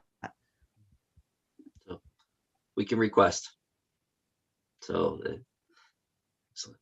no other request? So we will, at this point, we'll close the public hearing on LD 1497. And I will check in with us. Would folks appreciate a 5-minute break? I see some nods. Let's, is 5 minutes enough? Are we okay with that? All right. But we'll take a 5-minute break and return to address LD. Let's see, I want to make sure we're on the right one. LD 1297 will be what we're coming back to.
Representative Roberts, can you take the gavel when it's time to start?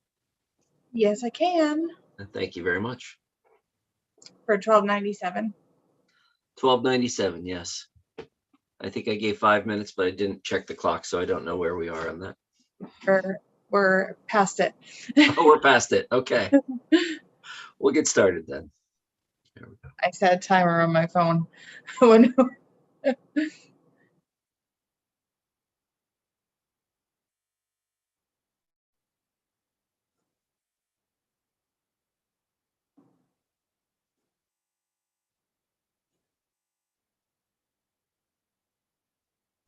I'll be happy to be the timekeeper.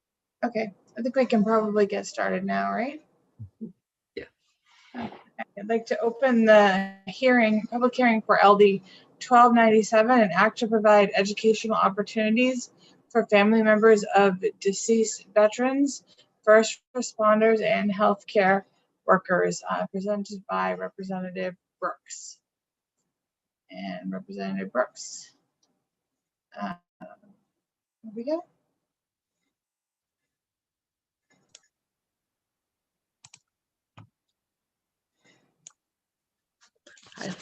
There you are. Hi, good morning. Floor is yours. Good morning, Senator Curry, Representative Roberts, and members of the Innovation, Development, Economic Advancement, and Business Committee. My name is Heidi Brooks, and I represent House District 61, which is part of Lewiston. I'm here to introduce LD 1297, an act to provide educational opportunities for family members of deceased veterans, first responders, and healthcare workers. The idea for part of this legislation came from a relative who recently passed away. He started with veterans and first responders. He thought it would be beneficial to have a resource to help their children and surviving spouse with educational opportunities. I added healthcare workers who have been heroic providing medical care, especially during our coronavirus crisis. Bill Norbert from the Finance Authority of Maine reached out to me to help make me aware of state and federal resources that help provide funds through the Veterans Administration and a state tuition waiver for public servants. He shared his testimony with me and has a good working knowledge of what is currently available. While there are programs existing, there are some parts of the bill that could be useful to Mainers. I understand that the Finance Authority of Maine would need additional capacity if they were to solicit grants and donations. The state could fund an additional position responsible for fundraising. If successful, this person may be able to help the surviving spouses and their children transform their lives. It would help develop a workforce in Maine and help keep Mainers in our state. Extending eligibility to surviving spouses and children of healthcare workers who died as a result of their work, especially during this healthcare crisis, would be a small way to express our deep gratitude for their work. Mr. Norbert also requested that healthcare workers be defined. I would encourage the committee to keep the definition as broad as possible. I would favor including providers, nurses, including certified nursing assistants, and environmental service workers, among others. Thank you for your consideration of this legislation. Thank you, Representative Brooks. Are there any questions from the committee? Representative Geiger. Thank you, Madam Chair. Representative Brooks, thank you for your testimony about this bill. It's a really interesting bill. I am the child of a Air Force father who died while on active duty. I went to college with VA benefits. I received VA benefits while I was growing up. My mother receives them to this day. I'm not clear. So if you are in the military and die in the military, these things are taken care of, but you're looking, I didn't understand what the members of deceased veterans was about, where you are looking to expand that kind of incredible help that my family received after my dad died. But I want to understand, what group are we talking about in terms of deceased veterans? Yeah, I'm not sure if it's currently covered or not, to be honest with you, as far as like having if the service member, if the veteran has worked in a conflict and they die, maybe not while on active duty, but of a result of their service, if it could be linked back, similar to if a healthcare worker may not, yeah, I don't know how to put it exactly. They might not die right immediately as a consequence of their illness, but if it's related to their work, I would want some coverage for that as well. But it was kind of an expansive program or statute to enact. But I am glad to hear. I was aware of some of the educational opportunities for deceased service members, but not as well informed enough to know exactly what was out there. Senator Seaway. Thank you, Madam Chair.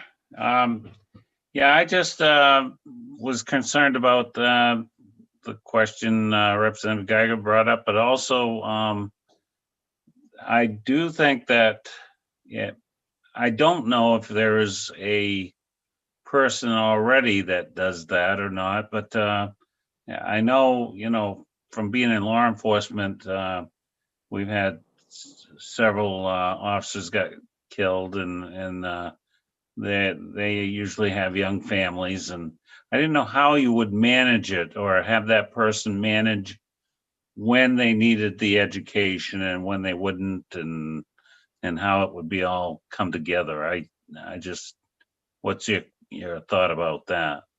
Yeah, my thoughts with that as well is if we had, if we did have somebody from the Finance Authority of Maine kind of fundraising and soliciting donations, that we could perhaps grow the amount of money that's available to survivors of death of a veteran, a first responder, or healthcare worker, and then hopefully we could grow that. But I would, I would hope that right now, if there are age limits, like for children, if there's a certain age limit, they must go for educational opportunities. I would want people to have more flexibility with age situations. So if somebody wasn't able to or didn't go to a college, community college, or other publicly funded educational opportunity from Maine, that would still be available to them, perhaps in a non-traditional way, like not like for the spouse would be older, presumably, but not necessarily. But the children having some sort of a resource to go to on top of what they have now, to help with enabling the person to go to one of our public schools. And I think it's important too to capture people that are non-traditional, maybe didn't go, but throughout their life they wanted an opportunity to go back and get some training. I hope that answers the question. Yeah, I appreciate what you're trying to do here, and I think it's got a really good merit to it, especially and the main health care providers. I realize that they're doing a good service too, and I just wondered how it would be managed. I just was wondering how that would work. Thanks. Thank you. And I know that Mr. Norbert submitted testimony, and I believe he's going to follow me. But I think I would leave a lot of the process and how it would actually fit together to like working with Mr. Norbert or somebody from the Finance Authority of Maine, because I think they're well established. They do a really good job in the things that they specialize in, and if they were willing to try to expand that, that would be good. And I think also to with the program that helps public servants, I'm not sure how widely known that is, and how much it's utilized. And I do appreciate too that in his testimony he points out areas where we would need additional funding and maybe investment on the front end, so we could raise money more directly. Are there any further questions from the committee? Seeing none, thank you, Representative. Ms. Thank you. Brennan, can you bring in Samantha Warren and William Bill Norbert from FAME? And we will hear from Samantha Warren first.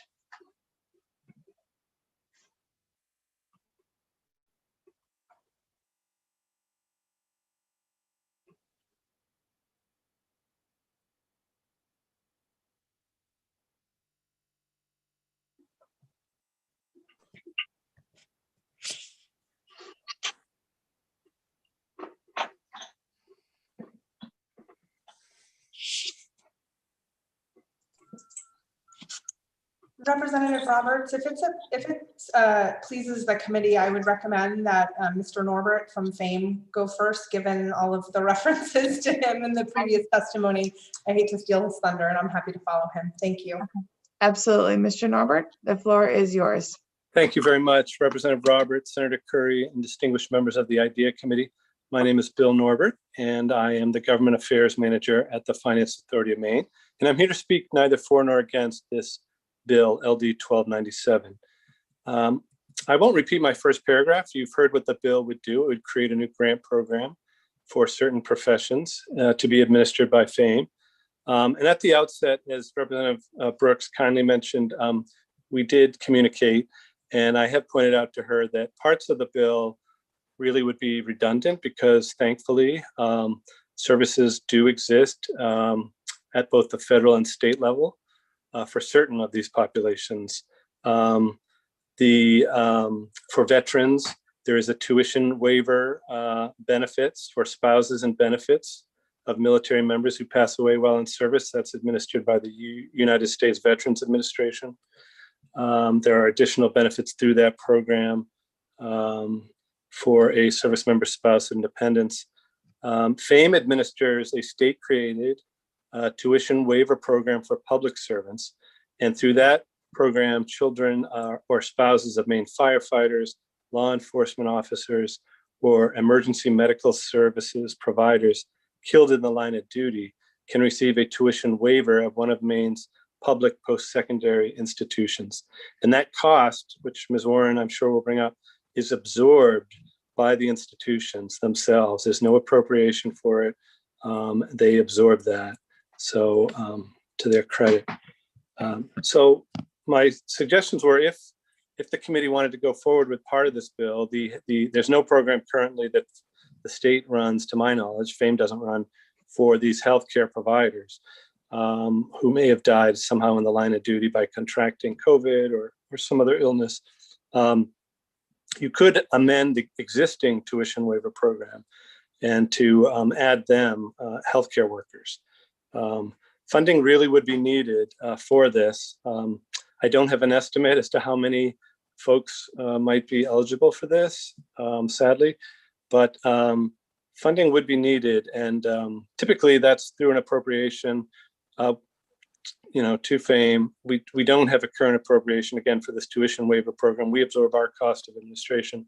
The university system and the Maine Maritime Academy and the community college system absorb those. But I can tell you, in my testimony, I speak about how just recently, last year, stakeholders got together to discuss another tuition waiver program that FAME administers. That's for foster care. And we studied that issue. And one of the recommendations was, hey, if something new comes forward like this, we really will need funding for it. And I don't think the fundraising part is a great idea as far as without more capacity. It's not like we have folks at FAME who aren't busy doing things now, but if there could be a combination, that would be appreciated. Yes, I'll finish up. Okay. I will do that. There are some other points I made out that you'll want to take a look at, how to define healthcare worker, and I'll be happy to try and answer any questions you have. Thank you. Are there questions from the committee? Representative Hepworth. Thank you, Madam Chair, and thank you, Mr. Norbert, for being here. Welcome. My question was about how we are defining healthcare worker, and can you help us identify maybe a starting place of the tightest definition that you might consider, or your thoughts on the matter would be helpful.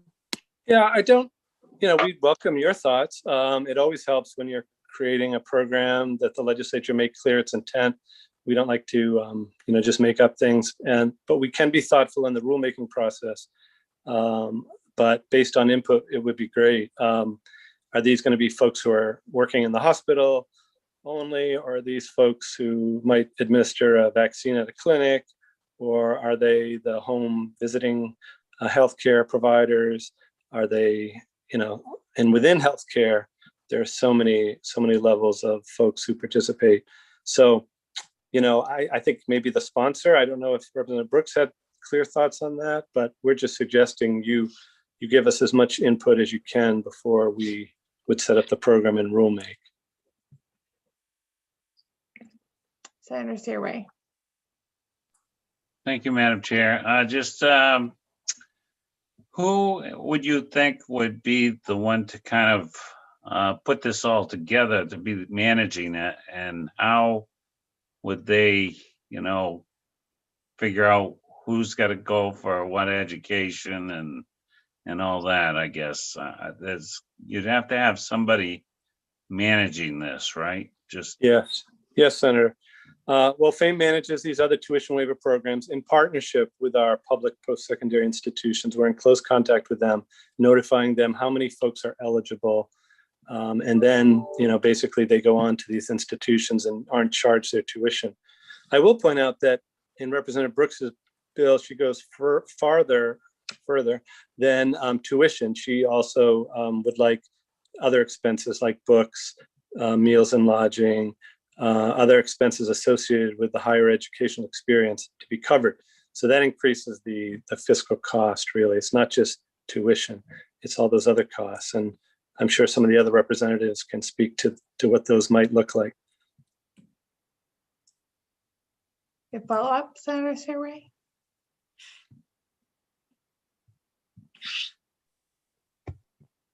Okay, thank you. I know there's, situations happen and there's different age groups and different kids that would be involved in the education. I just didn't know how they'd go about reaching out to get them into the programs and that sort of thing. I know a lot of it's expected by the parents or the grandparents or whatever to do it. And I'm just didn't know who would be or how that would come together. Right. I think it would be a partnership, really. Folks who first learn of it, a lot of schools are very familiar with the program. So the public post-secondaries do a great job in their financial aid offices of letting folks, applicants know about these programs. FAME does its best through our financial aid nights and our communications with these institutions to let them know. Our Department of Veterans and Emergency Management do a great job with veterans. But we're open to any suggestions you have for outreach if this were to be expanded or created. Thank you. You're welcome. Representative Geiger. Thank you, Madam Chair. Mr. Norbert, I'm struggling with the breadth and scope of this bill. And it seems like it will be incredibly complicated. I know with veterans, there is a very complex process for deciding whether or not your current illnesses are related to your prior service. So there is precedent for that. They do that. But I don't know that they do that after someone has died in terms of the benefits that extend to the family.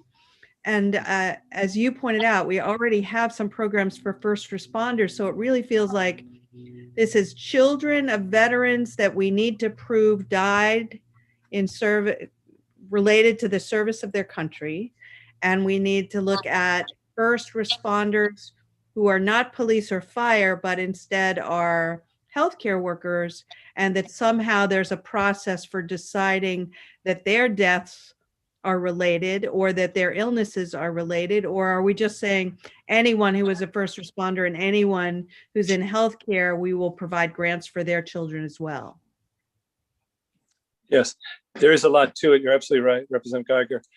We do currently figure it out for the tuition waiver program for the first responders and the veterans. and copies of death certificates are required. There are certain parameters around that program. It's available, by the way, to children who were under 21 at the time that the loss occurred. So there are some ways of getting at it, but for the new healthcare workers, we would be seeking advice from experts, including Maine state experts and anyone else.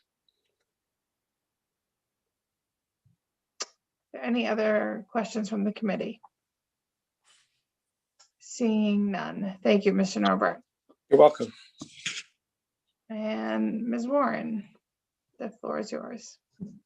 Good morning. Senator Curry, I see you, Representative Roberts, and distinguished members of the committee. I am Sam Warren. I'm Director of Government and Community Relations for the University of Maine System. And I wanted to join Mr. Norbert in providing informational testimony to inform your consideration of this legislation. I submitted written testimony yesterday, and I won't go through it. You have it, but a few key points I wanted to make is, first and foremost, we recognize and honor the sacrifices of those who have served, whether in the military as frontline healthcare workers or as emergency responders. And we recognize that their families too have made tremendous sacrifices. So I want to start from that premise. And I want you to know, as Mr. Norbert previously spoke to, and others like Representative Geiger have indicated, we already kind of lead the nation in providing really generous benefits in Maine to some of the individuals we're talking about here today. And that's something that we should really be proud of as a state, and certainly as a legislature and as institutions. So as Bill discussed, per Maine law, the University of Maine System waives undergraduate tuition for children of firefighters and law enforcement killed in the line of duty. I would say that that is not a very commonly used benefit.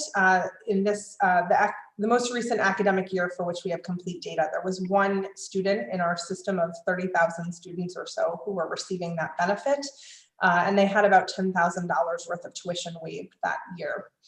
The Veterans Dependents Beneficiary Program is much more widely used, and through this program, tuition and mandatory fees for undergraduate and graduate degree programs are waived by the UMS, and as Mr. Norbert said, we absorb the cost of that waiver. We do not receive state appropriation to support it. And this is for eligible orphans, widows, and widowers of veterans, as well as spouses and children of veterans who are disabled or missing in action. And the Bureau of Veterans Services determines that eligibility, which is, I think, in Title 37, and makes clear that the death has to be connected to service.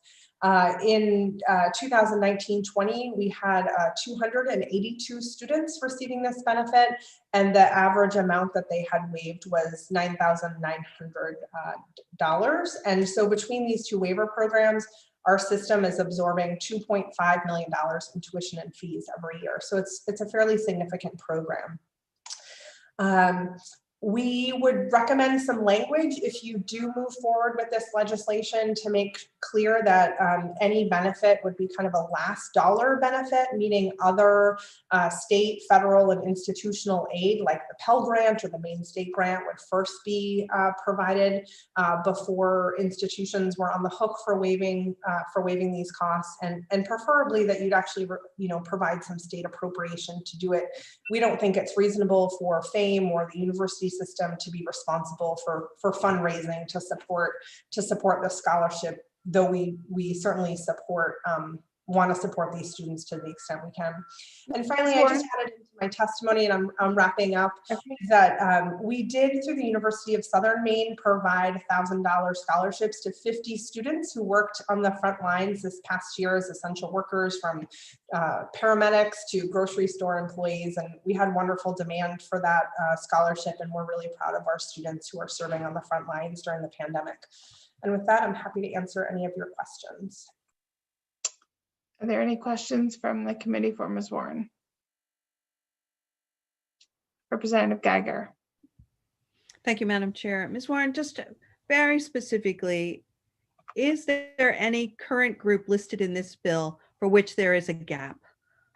Given that there are so many different programs and ways of which we are already reaching many of the people in this group. It's a great question. And I think I would just echo what Mr. Norbert pointed out, and that is that the current programs that we just discussed, and I overviewed the fiscal impact for the university system, are specific to tuition and mandatory fees and don't necessarily address room and board, books and supplies, and other expenses that would be considered in the cost of tuition. Now, that doesn't mean that there may not be other resources to support those things, like the Maine State Grant, or like Pell, or like institutional relief or private scholarships. So I'm not sure that they're a gap for every individual, but they certainly could be. And then, as Mr. Norbert spoke about, there is not necessarily a benefit that I'm aware of for healthcare, for the dependents of healthcare workers. And again, I'm not sure how you would define that. And so I think that's the other gap that this legislation is seeking to address. Thank you so much. Representative Pepworth. Thank you, Madam Chair. I started with a question for Ms. Warren and ended with a thought for the work session, which is perhaps one view we might take is looking at the COVID pandemic and deaths that occurred between this date and this date among healthcare workers. And if there is a subset of offspring there that we might be able to offer benefits to. Once we know the number, we would know, have a better idea of a price tag for that. So that might be one way to look at this at the work session. Any questions for Ms. Warren? Seeing none. Thank you for your testimony today. Ms. Breton, is there anyone else in the attendee room that wishes to testify on this bill today? I do not believe so. Okay. Having heard testimony from all those present today, I now close the hearing on LD 1297. Oh, Representative Hassenfuss.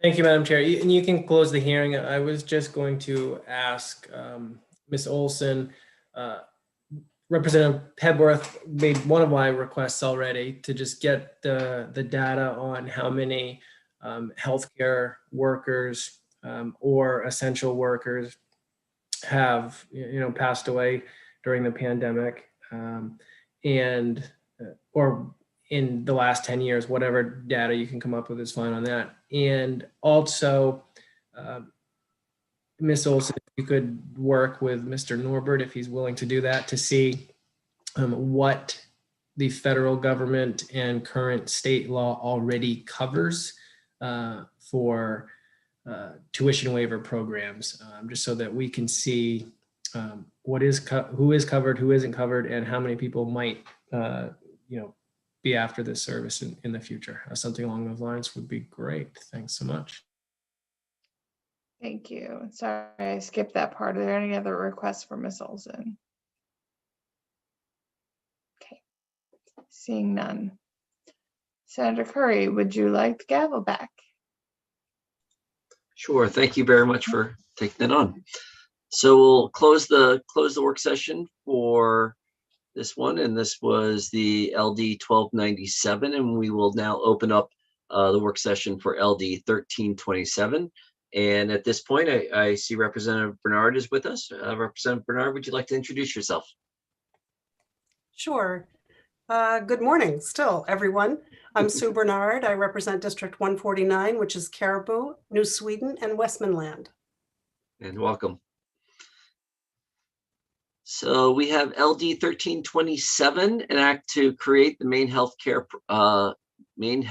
Provider Loan Repayment Program. This is sponsored by our own Representative Kyle Bailey. And welcome, Representative Bailey. The floor is yours. Thank you.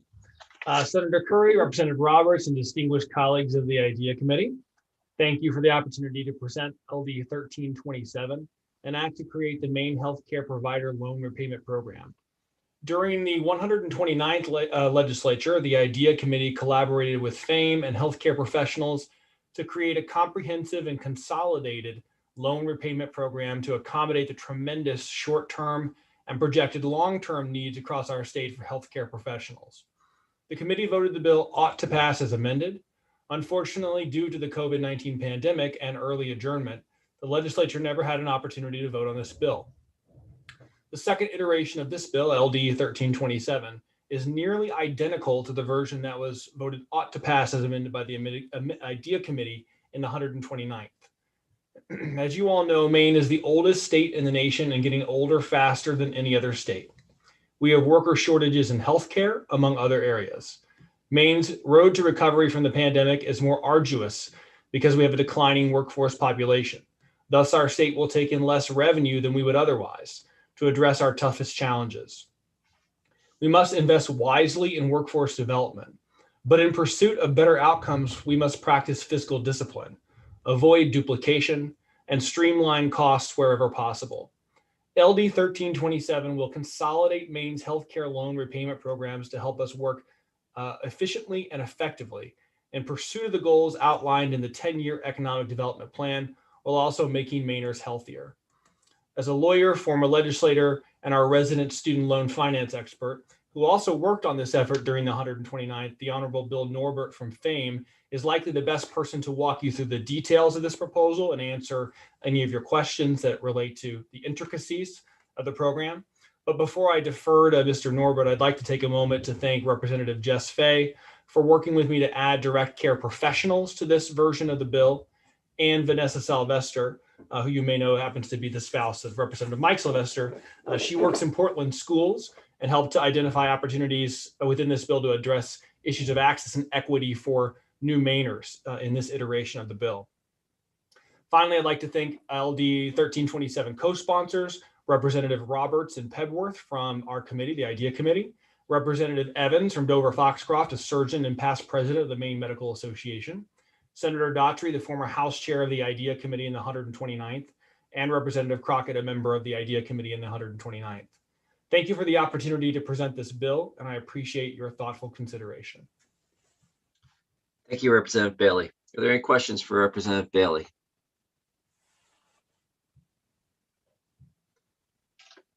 Seeing none, I'm checking to see if Mr. Norbert is in the attendee list. Yes, he is. Can you go ahead and promote Mr. Norbert?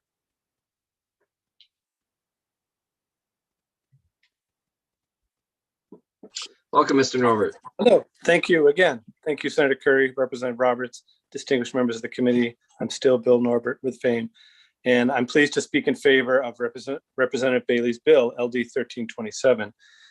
We want to thank him and the various co-sponsors for bringing this bold idea forward.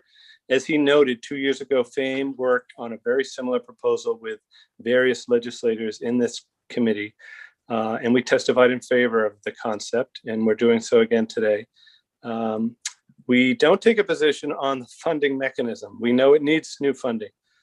This bill suggests a renegotiated liquor contract proceeds, but we do support the concept of an expanded and streamlined loan repayment program involving far more professionals than just dentists or doctors, but what we call the members of the allied health professions, which can be very large, and they do great and important work. And as Representative Bailey mentioned, there's a great healthcare workforce shortage need. There are great student loan debt needs facing this state. And all of these things are addressed in the state's 10-year plan. And we think that having a loan repayment program that is bigger in scope can help meet some of these needs. And to help keep people living and working in Maine, and also to invite folks to come and live here. So the concept would be to repay a portion of the outstanding student loan debt of certain healthcare professionals who agree to live and work in the state for a minimum of 5 years. FAME would pay up to $30,000 per year for 5 years, up to $150,000. Or half of a participant's outstanding total student loan debt, whichever is lower. We would be guided in this effort by an advisory committee made up of health and education professionals, as well as other key stakeholders, so that FAME could be regularly advised regarding priority occupations for certain years. The idea would be to have a flexible, nimble program that could certain years focus on a certain range of professions. And then based on input from the Department of Labor and other state officials and experts, we might be able to focus on other allied health professions in other years. But it really is up to the committee and the legislature as to how it's structured, but these were our suggestions. As you know, FAME does administer various healthcare related loan and loan repayment programs currently. One of them is the Maine Dental Education Loan and Loan Repayment Program. And that goes well. That has helped to meet the needs, especially in our rural areas, of dentistry. That currently is a need-based forgivable loan up to $20,000. It's now $25,000 annually for Maine residents. And we offer other basic loan programs. I won't, my time's running out, I sense. I'll save my thunder for any questions you might have. And thank you for your attention. Thank you. Thank you very much, Mr. Norbert. You're welcome. You saw me getting ready to ask Good you. body language. So I have a question to start, and that is, I've often sat with students and had them look at their potential loans that they're thinking about taking out for college. And originally I used to tell them, don't walk out of college with more debt than you'll make in the very first year of the job that you're preparing yourself for. And that was kind of my blunt, advice on that. So, walking out with 70,000 in debt and you're becoming a teacher, not a good formula there. And since then, I think they might be calculators that I got from FAME. There's some really nice calculators where you can plug in the expected salary and the expected loan debt. But it still roughly looks like you're not, the standard advice is that you shouldn't be paying more than 10% of your paycheck towards your loan debt. And can you tell me are we way out of whack on these formulas? I mean, are students walking out in these health sectors with way too much loan debt for the salaries that they'll be making? In some cases, yes. Keep in mind the average student debt for Maine students is like $32,000, I think now. And one way of looking at it is, wow, that's terrible. But the other way of looking at it is that's still a really good investment for your future. When you think of what people are willing to put down for a car or a house. So we don't want to scare people away from seeking higher ed. And I know you've done great work in the past on that. Also, our public institutions are still great values. They work really hard, our public post-secondary institutions, to maintain costs. And it's still, when you factor in the Maine State Grant or Pell Grant and other aid, can be a really great deal. But keep in mind, a lot of these health professions folks are graduating with graduate degrees. And so it can be enormous. We hear stories all the time of people with, hundreds of thousands of dollars in student debt, but they are still the outlier. So I want to point that out. It's often the graduate students and folks like that. So yeah, I think things have gotten a bit out of whack, and it's due to a whole variety of issues, but we're working hard every day to try and educate people at birth to save for college, and as they go through school, high school, to plan for, affordable institutions that offer quality education, and to think about their futures as you've done with your students, and to what might be a realistic salary versus expenses. So again, I hope that's somewhat helpful. Keep in mind, this is designed to be also an attraction tool as well. So offering this carrot for folks who we could welcome to the state to provide their services could be a great recruitment tool as well. Thank you very much. Yeah, I really am looking for those careers or those sectors where maybe they're walking out with 100,000 in debt, but the salary is not commensurate, with that, or they're walking. I'm never terribly concerned if someone's going to walk out with 50,000 in debt, but they're preparing themselves to be an engineer, and I'm like, okay, that seems like a decent return on investment. Right. And that's where I'm wondering where are the mismatches with what it takes to get the education versus what the salary is actually going to be. Right. Another big problem, as you probably know, is folks who drop out, keep paying debt, keep accumulating debt, and don't have the credential they need to be able to get the job to pay back that debt. That's one of the biggest problems we see, actually. Yeah. Thank you. Representative Hasselfuss. Thank you, Mr. Chair. Mr. Norbert, can you just sort of explain to the committee the process by which these healthcare professionals would be selected? And then, sort of explain that in terms of what's currently done with the dental repayment program. So I'm familiar with the dental repayment program, and I'm just wondering how you would select other healthcare professionals Right. to be in a similar type Right. of- So it's not set in stone, Representative Hasselfuss. We're open to input, suggestions, obviously. But what we thought might work well is to do something that we're doing with the Alphon Leaders Program, which is a privately funded program from the Alphon Foundation to help pay back student debt for STEM workers. So we thought that one is guided very much by an advisory committee made up of the business, the CEOs and leadership. For instance, Melissa Smith at WEX is the current chair, and they meet regularly with FAME staff to basically tell us, what they're looking for and what they want for priority occupations, and they will set the number of new students to be admitted to a class. And then, we'd have so much to spend. And again, one idea that we suggested with this, having gone through several classes of successful Alphon leaders, is to have this more nimble advisory group help inform based on the state's workforce needs, which health professions might be weighted through a point system more for given years. And so that's basically what we envision. It would be different from our current dental loan and loan repayment program, where we accept so many qualified applicants per year. And this would be more based on a point system. That's just an idea. You folks can reject that. Where certain points are added for priority occupations, maybe lesser points are awarded for HIPSA, these healthcare work locations that are in great need of certain professions. Other points based on the student loan debt relative to income ratio. So those are some initial ideas we have.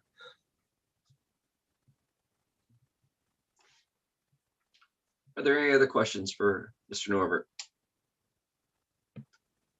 Seeing none, thank you very much. You're welcome. Let's see. And Ms. Breton, I'm going to ask if you can bring in Ms. Harvey McPherson and Ms. Feinstein.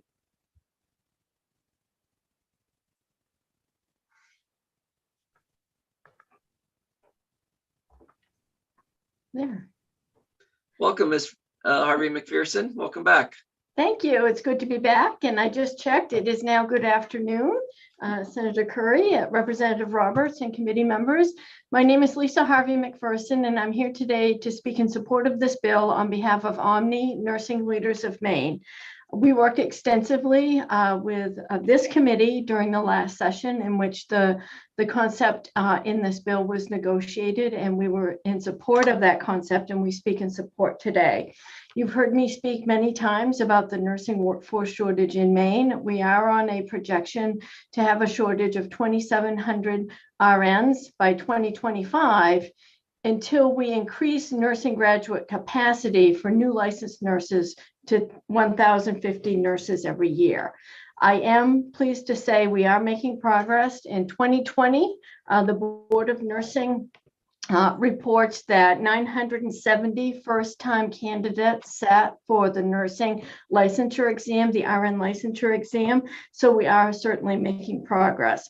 And I think it's reasonable to expect that those 970 new nurses had some level of debt for which they would be responsible for a payment obligation. I also want to share with you kind of the link that we talked about during the last session when we created this bill regarding nurse faculty. At that time, nurse faculty, we had a separate piece of legislation for faculty loan repayment. It was merged into this bill. This year, you've had a different bill on nurse faculty loan repayment, which I want to thank you all for supporting and amending in a way that reached consensus. And that bill is different than the bill before you today because nurse faculty loan repayment is seeking one-time funding to launch the program quickly. And if we are to be funded, we could have nurse faculty participating in that program in 2022. So that's a pretty quick ramp up. But what I envision is if this bill were to pass, over time, we've drawn down that $1 million and nurse faculty could transition into this loan repayment program along with nurses and a lot of other health professions.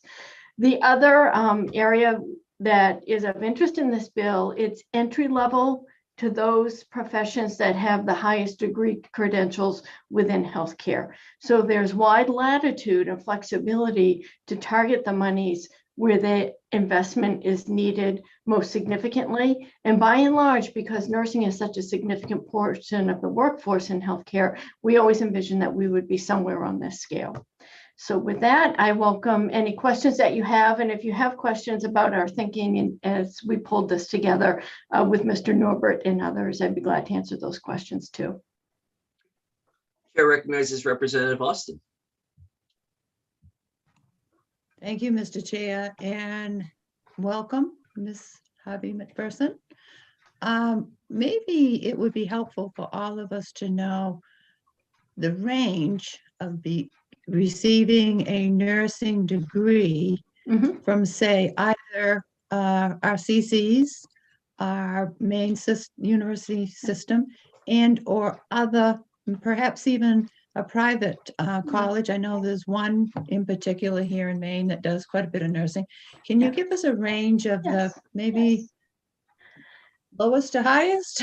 Yep. Yeah, I anticipated that question and I anticipate what's the average salary for a nurse. So I'm ready. So an individual can go to the community college for an associate degree in nursing, and the range of the annual tuition for the community college is about $3,800 per year. The highest end of the cost for a nursing degree in Maine is at a private college. And that is $38,750 per year. And that would be for a bachelor's degree. So low to high. And then I would probably put the University of Maine at Orono with annual in-state tuition of about just over $6,000 as kind of a midpoint for the University of Maine system. And I don't know if Sam Warren is still in queue somewhere, but she probably would know more too. But when I looked at the most recent information, that was what I saw. Because of the shortage, and in particular because of the COVID impact and the demand for nurses, the average salary right now for a nurse in Maine is about $79,000. And that many nurses are certainly making much more than that because of the demand for the profession. If I may. Yeah, please do. Thank you, Mr. Chair. Lisa, all right, I just want to run it by you again because the associate degree at, say, the CC's was, can you, $3,800? About $3,800 per year. Per year, okay. And then per year at University of Maine was $6,000? Yeah, it says annual in-state tuition was about $6,000 per year. Okay, and the private institution ran, that's the one I want to hear again. Yeah, that was the highest one of our private institutions, was $38,750 per year. Thank you very much. Are there other questions for Ms. Harvey McPherson?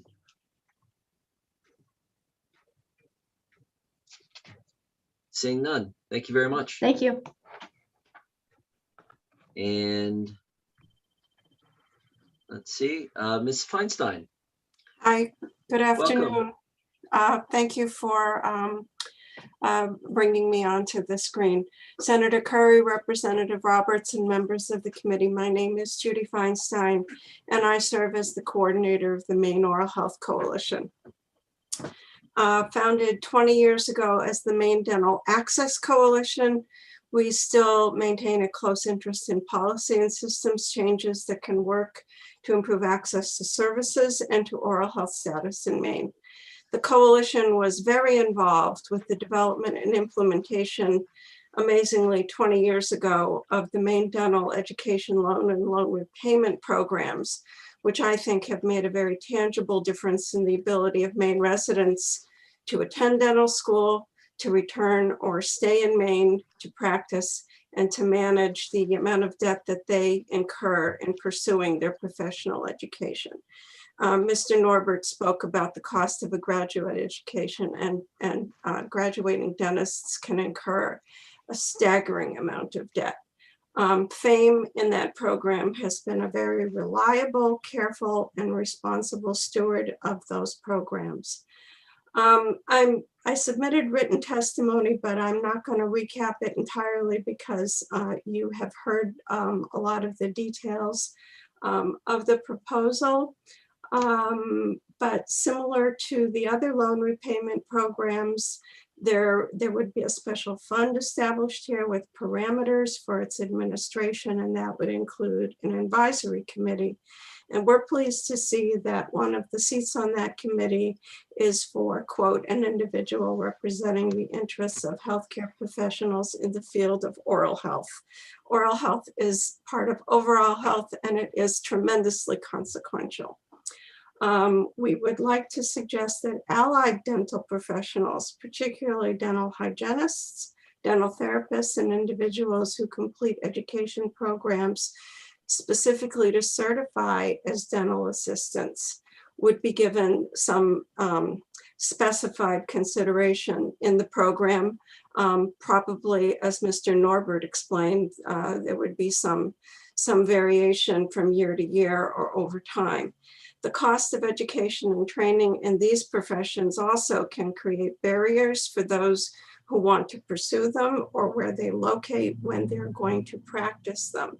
Those professions are crucial to the delivery of quality and accessible oral health care, particularly in the underserved and the rural areas in our state. We believe that this program would be a very good investment by the state on behalf of much needed workforce development efforts and for the people who live and work in Maine. We see the proposed loan repayment program, whether it's consolidated or a new program, as very consistent with the 10-year strategic economic development plan and with the recent recommendations by the Governor's Economic Recovery Committee. So I thank you for your consideration of LD 1327. I hope you will consider it very positively, and I would be happy to answer it or try to answer any questions that you might have.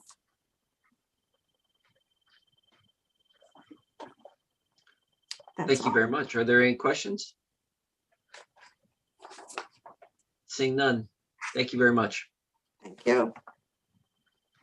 And Ms. Breton, if you could promote Mallory Shaughnessy, Sally Sutton, and Bonnie Vaughn.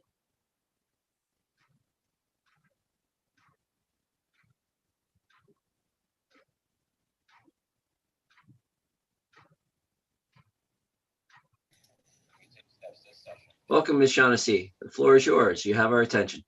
Thank you. Can you hear me okay? Excellent. Thank you very much. Good afternoon. I guess it is afternoon now, yes. Senator Curry, Representative Roberts, members of the Joint Standing Committee on Innovation, Development, Economic Advancement, and Business. I am Mallory Shaughnessy, a resident of Westbrook and the Executive Director of the Alliance for Addiction and Mental Health Services. Please accept this testimony on behalf of the Alliance and in support of LD 1327. With 35 members, the Alliance is the state association for Maine's community-based mental health and substance use treatment providers. And the Alliance advocates for implementation of sound policies and evidence-based practices that serve to enhance the quality and effectiveness of our behavioral health care system. This bill would create, as you've been discussing, this loan repayment program administered by the Finance Authority of Maine for healthcare providers that agree to live and work in the state for a minimum of 5 years. And it establishes the fund, it establishes the parameters and the advisory committee to administer the program. We are very excited that they have actually included behavioral health in this situation, which often is left to the side. I think somebody mentioned that oral health is health, and also is mental health and substance use treatment part of the healthcare spectrum. And too often we do get left behind. So we're very excited to see that they have included us. So as you know, many rural states like Maine faces severe shortage of healthcare professionals and paraprofessionals. And it's compounded in Maine with the aging population that we have. So recruitment is a challenge, and it's particularly challenging to provide services and find staff and professionals to work in our rural areas. Many of our providers in the Alliance are seeing 40 to 45% turnover rates in their essential workforce as they try to compete to keep people in those positions. They have vacancies sometimes that stay open for upwards of a year or more. It's severely impinging the capacity to provide these critical services to Mainers across the state, especially now with the pandemic and the post-pandemic period where we're going to be seeing a lot of mental health impacts and substance use continuing issues, and the opioid crisis has not gone away, even though the pandemic tends to get more press. The opioid crisis is continuing and increasing as well. So this legislation is really needed if we want to be successful in increased work demands in behavioral health that we're seeing and will continue to see post-pandemic. We hope that you can support this innovative program, and I'd be happy to get you any specifics or information that you might need when you go to the work session. So I thank you very much for your time. Thank you. Do committee members have any questions? Seeing none, thank you very much. Thank you very much. Welcome, Ms. Sutton, and the floor is yours. You have our attention. Thank you, Senator Curry, Representative Roberts, members of the committee. My name is Sally Sutton. I'm the program coordinator of the New Mainers Resource Center at Portland Adult Education, and I work with Vanessa Sylvester, who had an opportunity to speak with Representative Bailey about the issues faced by immigrants. And I know most of you probably preferred this bill passed last time around, but I'm very happy that it's having a second chance because and I appreciate Representative Bailey's willingness to bring in the issues that are faced by foreign trained health professionals. Many of the people that I work with don't have access to other forms of financial aid because they don't qualify for federal financial aid due to they already have a degree, their immigration status, or they may be going for graduate level programs. So this loan repayment program is like the perfect thing for many of them who want to move forward with their careers. I'll just quickly give you examples of 2 foreign trained physicians who I worked with who knew they were not going to go for medical licensing, but looking at the PA program at University of New England was the perfect program for them. But for them to even think about it, they needed to have access to essentially $100,000 or more to be able to fund that. And a loan was really the only way they could do that because it's such an intense program that there's really no opportunity to work while you're going through school. Or again, if you're here starting your life and your career all over again, you don't have resources to fall back on. So again, I want to say thank you for including immigrants in this, and I look forward to working with you more as you try and figure out this bill. Thank you. Thank you. Are there any questions for Ms. Sutton? Seeing none, thank you very much. Next, we have Ms. Bonnie Vaughn. Good afternoon. Welcome, Ms. Vaughn. Bonnie Vaughn. I'm actually sitting on the other side of the Kennebec River, not the one that's behind me. I'm currently in a dental clinic called the Kennebec Valley Family Dentistry. I'm a hygienist. I've been in Maine for 30 years, and I want to speak to all of you about the need for support for educating dental hygienists and dental therapists. Currently, there's no loan repayment programs for any hygienist or dental therapist in the state and have not been in the past. So this would really be unique for keeping dental hygienists and therapists in Maine and working in some of our underserved areas. As you know, 15 out of the 16 counties are dentally underserved. So this would be a great asset. We have about 1,400 hygienists in the state. We have 2 training programs, one, the University of Maine in Augusta, Bangor, and the University of New England. The University of New England especially is very expensive. The one at the University of Maine would be the state university cost, and they graduate, oops, I don't know where I am at this point. They are programs are 3 to 4 years long, and they encourage a large amount of debt, especially the University of New England program. So I encourage you to support LD 1327. I'd be glad to answer any questions that you have, and I appreciate your time. Thank you very much. Are there any questions? Chair recognizes Representative Austin. Thank you, Mr. Chair, and good afternoon, Ms. Vaughn. Good afternoon, Ms. Susan, Representative. How are you? Good, how are you? Can you repeat again, what was the total in terms of years? Is it 4 years you said for hygienists, or 3 to 4? What, I can't. The University of Maine in Bangor has a 3-year program. The University of New England is a 4-year program only. And can you address the difference in that time frame? Does that do something different to their credentialing, or just more intensive, or what? The University of New England is a bachelor's program, 4-year bachelor's program. The 3-year program at the University of Maine is associate's degree program. They both will deliver licensed professional dental hygienists. Thank you. Are there any other questions? Seeing none. Thank you very much, Ms. Vaughn. Thank you for your time. Appreciate it. And Ms. Breton, before we go to our last scheduled person, I just want to make sure that, is there anyone else in the waiting room or in the attendee list looking to speak? I believe everyone in there has already spoken.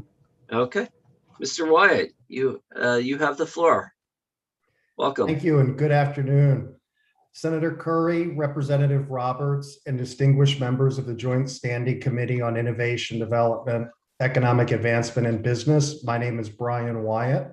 I'm the Director of Policy and Communications at Maine Primary Care Association. MPCA, as we're known, is a membership organization that includes all of Maine's 20 community health centers. Our health centers make up the largest primary care network in the state, providing comprehensive, high-quality medical, behavioral, and dental care for more than 210,000 people each year, or approximately 1 in 6 Mainers. CHCs are the forefront of delivering care to rural and underserved Maine communities, and we serve patients regardless of their health insurance status or ability to pay. We strongly support LD 1327 and thank Representative Bailey and the other sponsors for bringing this extremely important and timely legislation forward. We believe, if adopted, this legislation would help level the recruitment playing field across New England for Maine providers, provide a much needed sense of financial security for healthcare professionals pursuing a career in Maine, and also help entice our providers of tomorrow, some of whom are already being educated and trained here in state, to actually stay in Maine after they graduate. You know, as we've heard today, and as you all know, Maine has a severe medical and dental workforce shortage in particular, which has escalated into a crisis. All of our health centers are confronted with the same challenges in recruiting enough healthcare providers, primarily in the most rural and underserved communities in the state. I know I've heard some others testify that it takes upwards to a year or 2 years to find and recruit a provider. For us, it's on average 2 to 3 years And for every day that goes by in which their vacancies go unfulfilled, access to care is impacted, as well as the health center's financial sustainability, since providers help generate the necessary reimbursements and revenue that helps the health center keep its doors open. In New England and across the country, states have implemented generous loan repayment programs for healthcare providers. Without comparable support here in Maine, providers are at a distinct disadvantage in the recruitment efforts. And when you factor in all the other recent changes to the National Health Service Corps program and its related funding uncertainties, the ability of our health centers to successfully fill job openings has become even more difficult. One of the recommendations made in the Governor's Economic Recovery Committee in its recent report on sustaining and growing Maine's economy is to support public health and promote greater access to healthcare. To this end, the committee specifically addressed, among other measures, the need for workforce growth and development programs, and specifically noted funding for loan forgiveness programs for healthcare professionals who move to rural parts of Maine. LD 1327 would help make this recommendation a reality. In closing, I want to leave you with this final thought. An executive director of one of our most rural health centers, who also happens to be an innovative and forward-thinking recruiter, said to me, if the state can simply help us level the playing field by making investments in provider recruitment, we can handle the retention, because our experience shows if we get them, they will stay. On behalf of the patients, staff, and volunteers at Maine CHC, we urge passage of this bill. Thank you for considering my comments, and please don't hesitate to ask any questions you might have. Thank you very much for your testimony. Are there any questions for Mr. Wyatt? Chair recognizes Senator Searway. Thank you, Mr. Chair. Mr. Wyatt, appreciate you speaking about this. I went to University of Maine, Orono, and I saw how well the Dental Association did well over there, and for years they've had a great program. I didn't realize that they couldn't get a loan, or how they get a loan. So can you clarify, what struggles it's been to get loans like that, or for their education, and how this would make the difference? I mean, how could it get, and where would the funds come from for all this loan money that we're putting out? Well, I can't speak the specifics of where the money would come from to fund the programs. What I'm here and able to say is how important they are, and across, what we're seeing from other states, even in New England. We're competing against New Hampshire and Massachusetts and Vermont, who already have these programs. And I included links in my written testimony that I submitted via the portal that show what some of the other states' specific programs, how much they fund and provide support for, and what it means to those states. So perhaps there's more information. I'm sorry, I don't have specific answers that you're looking for, but I think some of that would be in those links as well. Thank you. Seeing no other questions. Thank you very much, Mr. Wyatt. You're welcome. And Ms. Breton, is that the last person scheduled? Yes, sir, it is. Excellent. So with that, is there any, before we close this public hearing, is there any request of Ms. Olson?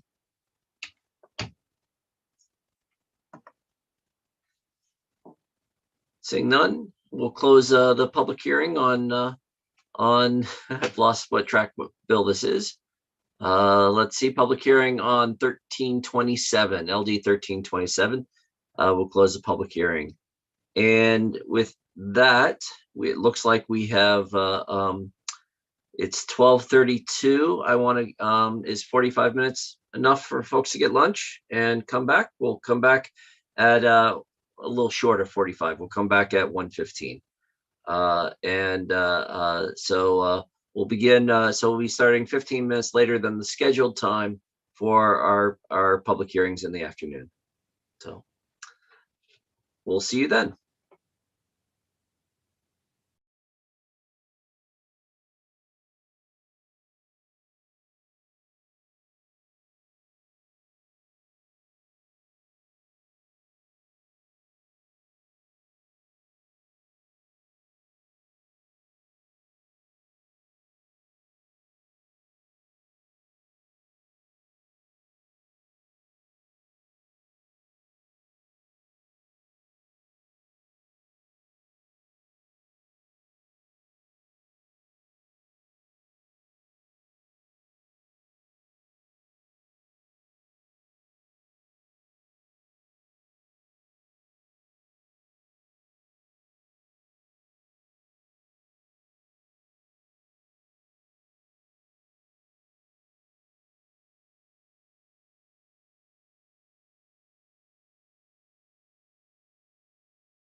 Somebody put on a pot of coffee? Yes, please. Yes, please. Yeah. We're gonna have to make sure we have like a Keurig access in the chair's office for idea or whatever Keurig, so we can make for those of us afternoon coffee drinkers.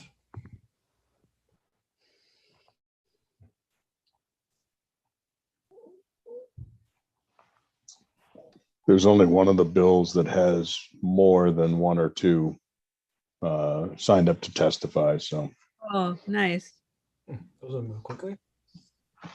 my guess Yeah, is it'll probably York. move fairly quickly. It's a little cloudy. Now you shouldn't say that out loud, Jack. Got a little cloudy here in Gorham. It looks like it's sunny where you are. The valley, is it sunny out there? Or is it a little bit overcast? I'm in New York. I'm Ah, down I in got it. Cedar Falls, New York, where my mom lives. Your I'm mom is your mom, yeah. yeah, I go down once a month. So Jack, what's it like there? 70 is- degrees here. It's real cloudy and windy here. Yeah, I thought it was going to be a little bit sunnier and warmer today. Oh well. It's the only profession in the world that can be wrong more than 60% of the time, and they still get paid every week. Yeah, right. That in baseball.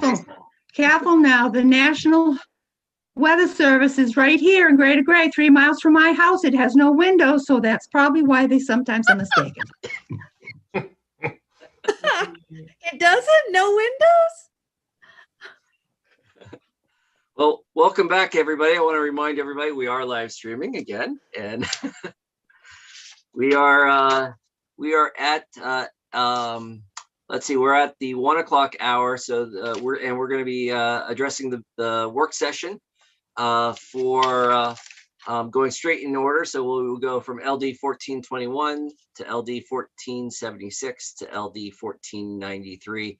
Since some new folks might be joining us, I will ask if members of the committee could introduce themselves. And Representative Geiger, thank you for, if you could kick it off. Thank you. Thank you, Mr. Chair. Good afternoon. My name is Representative Valley Geiger. I'm represent District 93, Rockland and Owl's Head.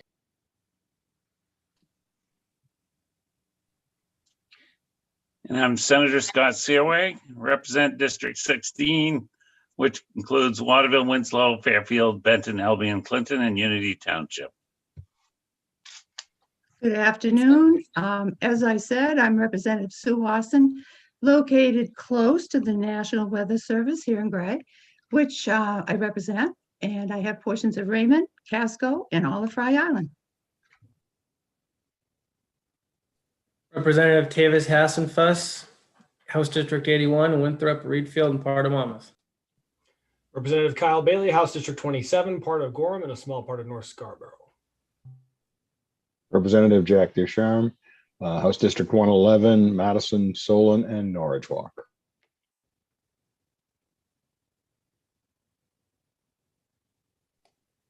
Good afternoon, everyone. I'm Sue Bernard. I represent Caribou, Westmanland, and New Sweden, and Caribou also has a weather service. I believe they have windows. Good afternoon, Representative Tiffany Roberts, representing House District 6, which is the majority of North and South Berwick. And good afternoon. I'm Senator Chip Curry, and I represent the 26 rural, coastal, and island communities of Waldo County at Senate District 11. So we will continue our work session. And for those who are here to give testimony, just know that you're currently in the attendee list. And when it's time, our clerk, Jody Breton, and will bring you into the panelist at which point you will briefly, your screen will go blank, and then you'll show up here in the panelist. And at that point, you can be seen and heard, and you'll be on the YouTube live streaming, and also in the recording. I'll remind everyone, only use the chat for technical issues directed to Ms. Breton. I also want to point out that and introduce Ms. Rachel Olson, who is our legislative analyst, and maybe will be helping support the committee throughout the afternoon. So our first bill, and Ms. Bretton, I want to check in with you to see if LD 1421 is our sponsor here, and that is Senator Stewart. Is that correct? He is here and all your sponsors are here for the afternoon. Okay, great. So, and so we will open the work session on LD 1421. And please bring in Senator Stewart. Good afternoon, folks. Good to see you. Good afternoon. Welcome, Senator Stewart. Thank you. Senator Curry, Representative Roberts, and members of the Committee on Innovation, Development, and Economic Advancement and Business. I'm Senator Trey Stewart, and I have the honor of representing 51 communities in Aroostook and Penobscot counties. And I'm here today before you to present LD 1421, which is a very long titled resolve. Given that this committee recently passed LD 1492, an act to create a regional grant program to help rural businesses find qualified staff with unanimous support, and that the Department of Economic and Community Development has made moves since the time of the filing of this resolve to accomplish the goals therein, I don't believe that we need this resolve anymore. And with that said, I would invite the committee to address this resolve however you best see fit, and we'll conclude my testimony here so that you can move on to other important matters today. Thank you very much for your time. Happy to answer any questions. Are there any questions? I will ask the question. I'm assuming that I know this was meant to be kind of match funding for the recruitment effort, and the department has figured out how to use this for match funding without statute, correct? That is correct. So since the time that the resolve was, and the other two bills actually were both put in, the department has come out with new NBRC guidelines, did so on its own, and I commend the department for their work in that effort.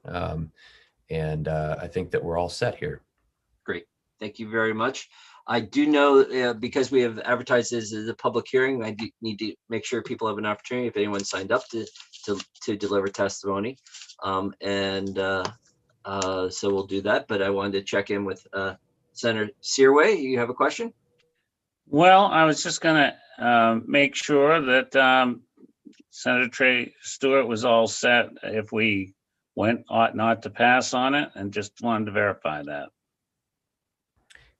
Yes, that would be fine with me. And I do believe that the department did provide, I think, just written testimony, because they know that I was going to express that desire today.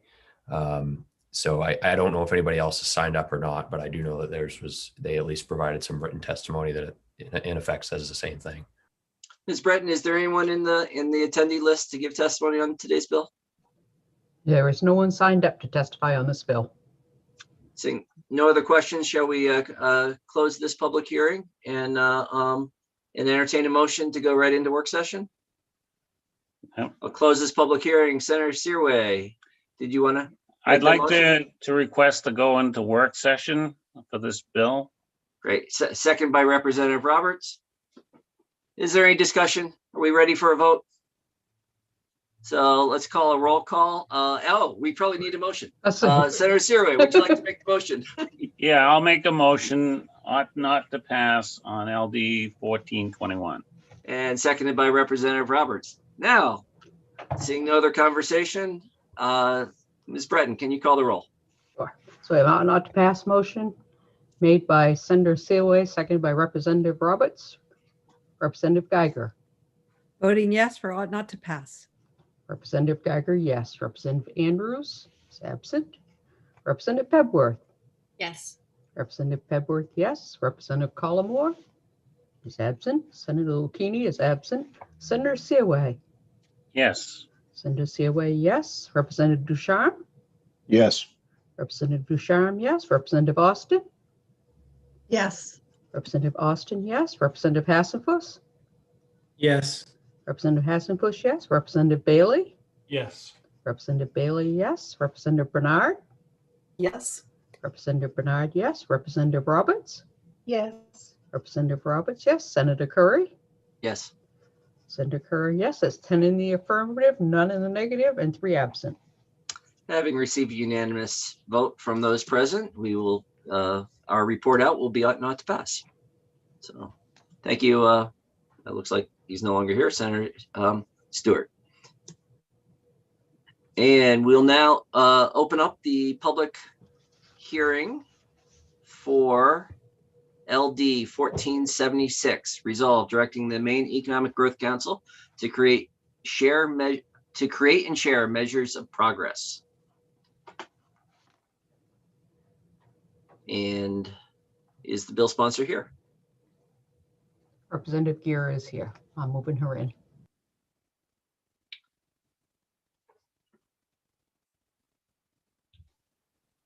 Welcome, Representative Gear. Thank you, Mr. Chair.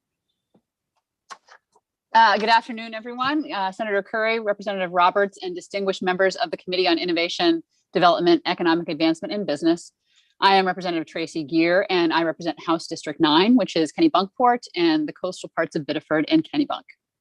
I live in Kennebunkport, and I am testifying in support of LD 1476.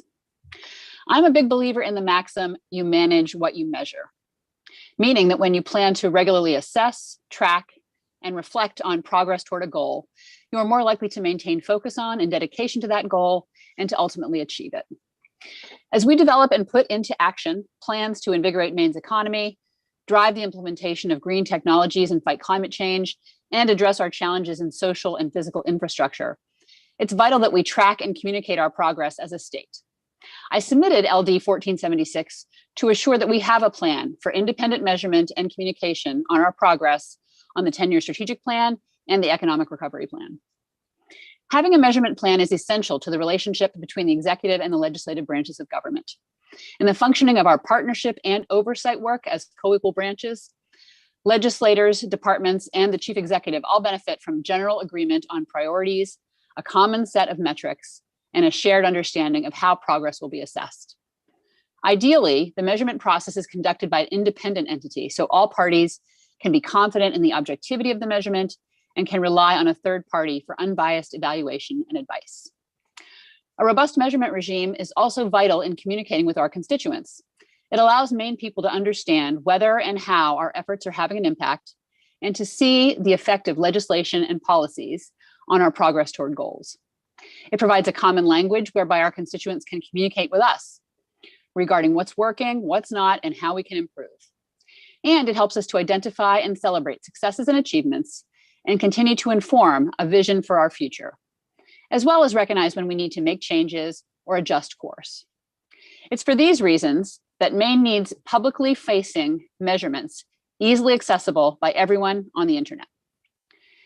After submitting LD 1476 to create just such a measurement dashboard, I was heartened to learn from the Department of Economic and Community Development that there is a commitment to measuring progress against our plans, and that the effort to develop a measurement dashboard is underway.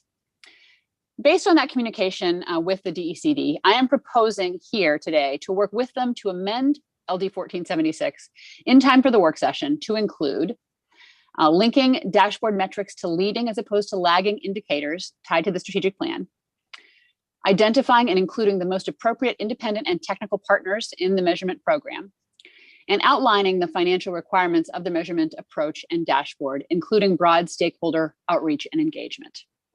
And with that plan laid out, I ask you to support 1476, and I'm happy to answer any questions.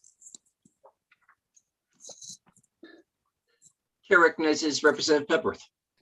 Thank you, Mr. Chair. Thank you, Representative Gear, for presenting this.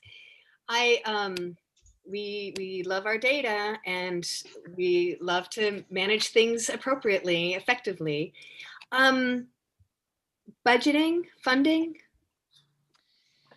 At this point, that was part of the correspondence I had with DECD, which is to say that in order to do this, they, and do it well, they rightly assess that you do need to make sure you have buy-in from the broad set of stakeholders that have stakes in the 10-year strategic plan and the economic recovery plan, and that there's outreach there needed. There's also development of the online systems and tools that you need to create that online dashboard, and an ongoing plan of how you're going to conduct the measurement. So is there available data? Do you need to create other data sources? So that would be part of the amended bill that would then also create the budget to that would require the funding.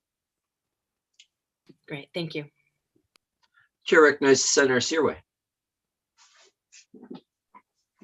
Thank you, Mr. Chair. This is interesting to me because, I've just been experiencing, they wanted to tear down 4 dams, and that'd be quite an impact for this community. We had several towns involved, and they just pulled the plan, but they did no impact study of what it would do to the community. They just wanted the salmon to come through. And so I think that this would be a help by doing some economic growth to figure out how it would affect the communities and that sort of thing. Whereas no studies are being done. They're just coming up with their plan and doing it. It'd be very harmful if we don't. So what's your thought about that? Well, I don't know about the particular situation you're describing individually, but with regard to measurement in general, at this point in time, we have in place a 10-year strategic plan and economic recovery plan that was created by a big group of stakeholders from across the state, and looking at the challenges and the opportunities that we face around how do we help Maine to strengthen economically, to build all the connections between regions and between businesses and people that we need to do in order to advance.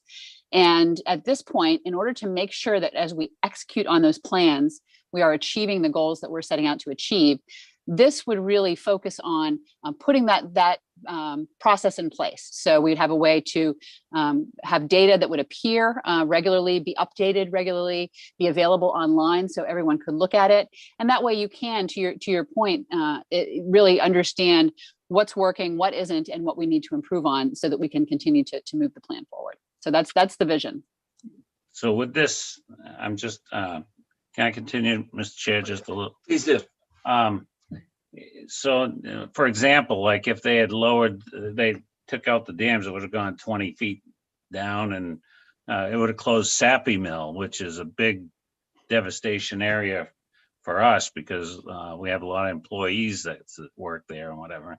And I'm just thinking there must be something that needs to be done for impact studies for the economic growth for the area before they do these type things, where they put in something they can just tear down. And that's what I'm wondering, if this would help on that, if it would, help as far as showing what the growth or the impact would be if something is done like that. And I don't know if this is the tool that would be helpful in that, but I'm just hearing this and I'm thinking that it might be. Yeah, I can't speak to that individual project because this bill is not designed to create economic impact studies or specific environmental impact studies for individual projects, but rather to look at the goals that have been set out in the the 10-year strategic plan and the economic recovery plan. So to the extent that there is a project that's detailed in there that's part of that plan, that might be impacted in part, but generally this is sort of a higher level viewpoint on progress. So for example, if we were looking at one of the things that's in the plan, for example, building the child care center infrastructure in the state. So when people go to work, they have places to take their kids. One of the metrics might be, additional successful starting of new child care centers. And again, at this point, I'm just making something up just to give the example. That would be something that would be related specifically to what's in the strategic plan.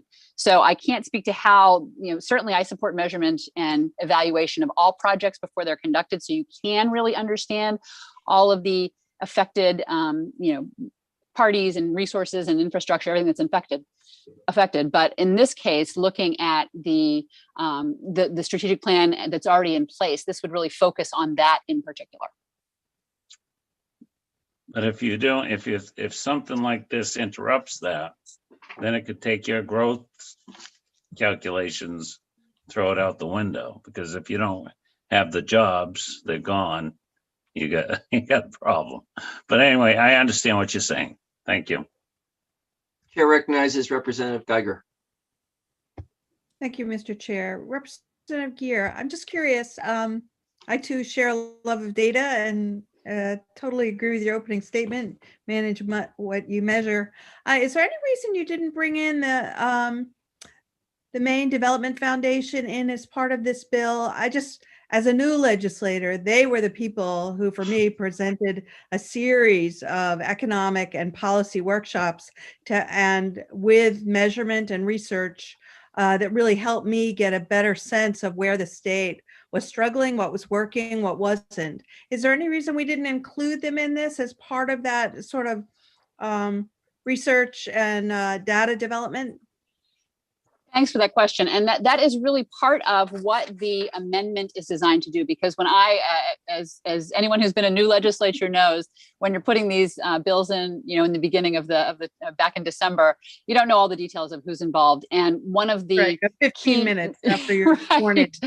Right, exactly. You don't have a lot of time to digest. So one of the things, and you'll see Mr. Yellow Breen is going to testify, I believe live. He has also submitted written testimony. One of the challenges here is making sure that we have the correct partners in place. So looking at the specific technical partners. So, again, and we'll also hear from, I think it's Martha Bentley from DECD.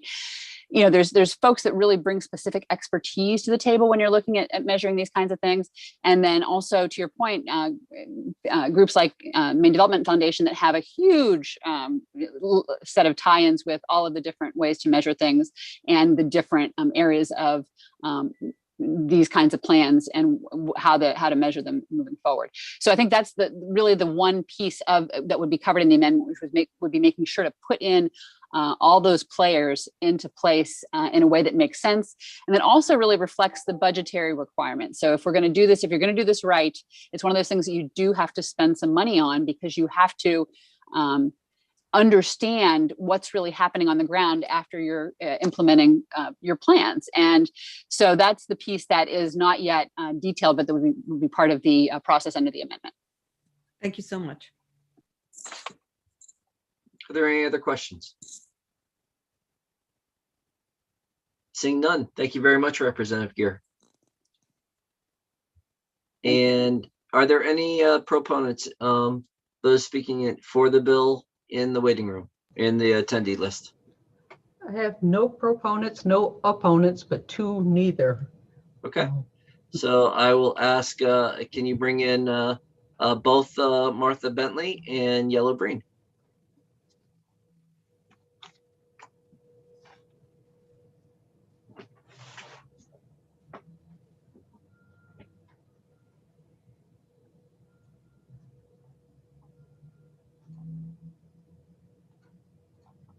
Welcome, Ms. Bentley. And the floor is yours. Terrific, thank you. Senator Curry, Representative Roberts, and members of the IDEA Committee, my name is Martha Bentley, and I'm the Director of Economic Development Coordination for the Department of Economic and Community Development, and I'm here to testify neither for nor against LD 1476. The Department of Economic and Community Development supports the general concept proposed in the resolve, developing and promoting use of an online tracking dashboard for the Maine Strategic Plan, Maine Economic Development Strategy 2020 through 2029, a focus on talent and innovation. This effort is already envisioned by the department in its implementation of the plan, in partnership with the State Economist's Office, the Maine Center for Business and Economic Research, known as CBER, a federally designated university center and funded in part by the U.S. Economic Development Administration and hosted by USM, the University of Maine team led by Andrew Crawley, who provided supporting research and data for the plan's development, and the Maine Economic Growth Council, who generate the Measures of Growth document every year. Until the dashboard is fully developed, we have provided a static infographic on annual progress against the 3 overall goals of the plan on our citizen-facing strategic plan website, mainstrategicplan.com. The Department of Economic and Community Development supports the use of the plan and the dashboard as a mechanism, as envisioned in the resolve, to facilitate communications between constituents and stakeholders, the building of consensus around shared goals, and the work of policymakers in planning investments and otherwise setting policy. We would welcome additional language that would ensure that the legislature and policymakers use the plan as a roadmap for priority setting and focus. DCD also supports connecting the dashboard to the measures developed and regularly updated and revised by the Maine Economic Growth Council's Measures of Growth, Measures, and Progress. The Measures of Growth document is Maine's annual report card on progress in key areas, and the Growth Council has done good work in adapting the document to reflect connection between their measures and the vision, goals, and strategies outlined in the plan. We have concerns with a few of the details of the resolve and would more firmly support the resolve if these areas were changed, and I'd like to go through these briefly. The measures of growth indicators are lagging indicators in many cases, meaning that they reflect data from the past, often from over 2 years prior. The measures of growth is a fantastic tool as a long-term report card for Maine, but many of the indicators are not ones that lend themselves to more regular data updates, as one might envision with the dashboard. While we do want to include these in a dashboard where possible, we do not want to limit the effort to the language currently in the resolve, which is the 2020 Measures of Growth report. The second is that we do not want to limit the work to exclude the expertise and assets brought by the Maine Center for Business and Economic Research. This team is an integral part of the plan's implementation and tracking, and is also used by several industry-led groups to inform their work. To build a nimble dashboard with regularly updated information, Maine CBER is a critical partner. Ms. Bentley? Yes. Can you wrap it up in the next couple sentences, please? Oh, sure. Representative Geer also mentioned our concern around the cost piece and figuring that piece out. And then finally, just wanting to make sure that we clarify the connections between the work of DCD, the work of the Growth Council, and the work of the Maine Development Foundation. Thank you very much. Do members have any questions for Ms. Bentley? So as I just want to clarify, from what I'm hearing, this is part of your plan right now, in the large scope, not in the details, but in the large priorities. This is having metrics for the 10-year economic plan, and does that include the economic recovery plan as well? Yes, we're using how the economic recovery plan informs the strategic plan. So we're looking at doing that sort of in the same process. Okay. Are there any other questions for Ms. Bentley? Thank you very much. Thank you.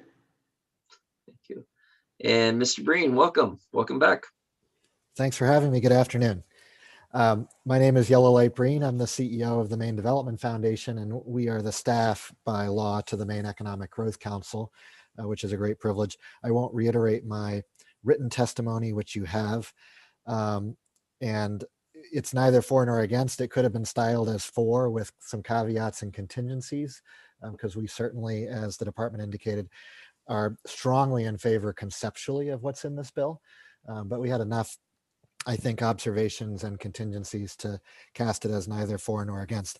There seem to be three objectives as a reader. One is to elevate the accessibility and the transparency and the user friendliness of any data that we already have. And that's something that the Growth Council is very interested in and very committed to. When Representative Geer and other first-term legislators indicate that they were not even aware that the measures of growth existed prior to joining the legislature, that's not a good sign of the level of awareness and saturation that we're achieving with some of this stuff. So we'd love to move in that direction. And the recommendation for enhanced funding that this committee already made back to APROPS is roughly the right order of magnitude for the measures of growth side of enhancing that digitization and that accessibility. So we hope that that gets some traction in some form. Secondly, though, is this issue that we've just been talking about, which is how to develop comprehensive progress reporting on the long-range economic plan. I'm serving on that steering committee alongside many other of the important leaders, and Martha is the director of that effort, as she said. And I think part of what I would suggest in the refinement to the resolve is to flip the relationship almost to make it clear that DECD is the primary accountability party for that 10-year plan. Certainly should be drawing upon and leveraging any credibility and objectivity and long-term sort of perspective that the council has. But as has been discussed by the sponsor and by Martha, there's so many different kinds of metrics, some qualitative, some leading. I'll give, a good example to me is the work that Connect Me has been doing to try to crowdsource data about what broadband speeds in different areas of the state really are on the ground today. That's not a long-term, replicable methodology that would find its way into something like measures of growth. There's just all kinds of points of data that can really tell you where we're at and whether we're making progress. We think measures of growth is pretty powerful and could be built upon. And the second thing is there is so much expertise and resources controlled by both DECD. There's an entire workforce analytics team at MDOL. There's 2 or 3 FTEs in Amanda Rector's shop. We have a fraction of an FTE staffing the Growth Council. So the success of this effort would really depend on just a lot of joint ownership by those entities and not sort of putting the Growth Council in the lead and hoping that everybody follows our cue. There's so much expertise resident in these agencies, and they're the ones with the IT and analytic resources to work collaboratively, and we could be part of that, to build a mosaic that really tells the story. And then finally, I think the third objective as we read it is, really back to you as a legislature to use the data more organically, more persistently to guide policymaking. I suspect that piece is more a question about your commitment and the practicalities of the legislative calendar, as opposed to new data. There's so much rich data from MTI, from the university, from the Center for Workforce Research. How do we make sure that you all feel able to tap into that in real time and not once a year? So we look forward to refining the product with the sponsors and with the department. Thank you, Mr. Breen. Chair recognizes Representative Geiger. Thank you, Mr. Chair. Mr. Breen, I have many years of health policy experience behind me, and one of the places I worked was the Northeast Healthcare Quality Foundation, and we were sort of the arm that took federal dashboards given to all sectors of healthcare, hospitals, private practices, clinics, federally qualified health centers, and started to enforce them. And my job was to visit hospitals throughout New England and look at the dashboards, look at how they were doing, and help them problem solve to how they were going to improve those dashboards. And it was not until the federal government put in a small stick or carrot, depending on how you looked at it, that we suddenly had absolute buy-in from every hospital and phenomenal change in our dashboards. And that was when the federal government said, if you do not achieve this level of dashboard improvement, you will lose your Medicare, what was it called? Inflation index for that year. How do you propose to get a set of measures you consistently measure over time, even if they don't give you a full picture? And how do we make those count in a way that the federal government was able to do with a huge healthcare industry that was notoriously lax in changing its quality standards or improving them? Oh, there's so much embedded in your question, Representative Geiger. I appreciate it. I remember when I worked on education reform and we raised the standards, our lead assessment guy said, I worry less about the communities that will overreact to the negative data and those that won't react at all. I think the missing piece, though, for me and what you're saying is a sense of the best practices and the high leverage policies and strategies that can elevate our performance.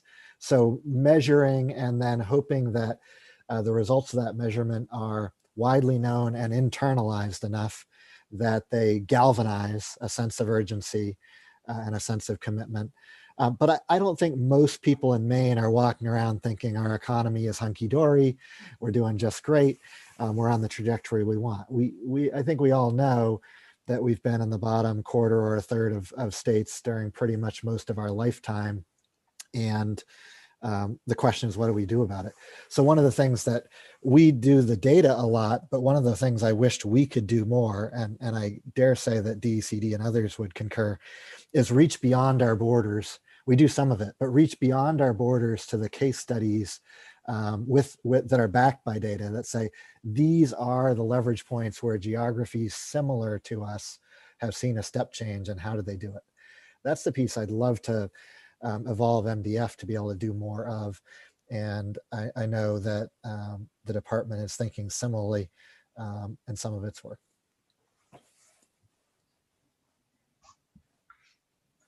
Thank you. Are there other questions for Mr. Breen? Seeing no other questions. Thank you very much. Thank you. Ms. Breton, is there anyone else in the attendee list that wishes to speak on this bill? I have nobody else signed up for this bill, sir. Okay.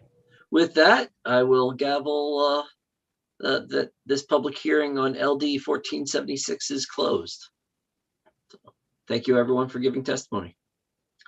We'll now open up LD 1493, a resolve directing the Department of Economic and Community Development to create and administer a fund to provide seasonal and tourism industry recovery grants. And is Senator Rafferty in the attendee list? Yes, he is. I'm promoting him in now. Great, thank you very much.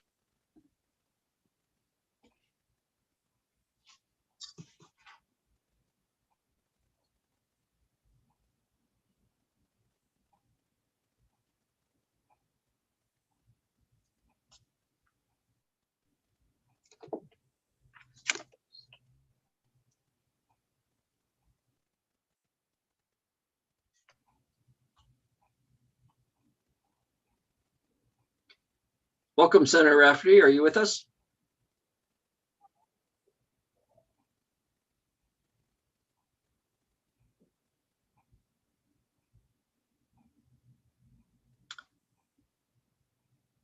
Welcome, Senator Rafferty. Are you with us?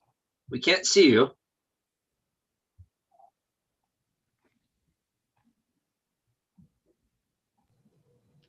I do have a phone number. I'll call him. Thank you.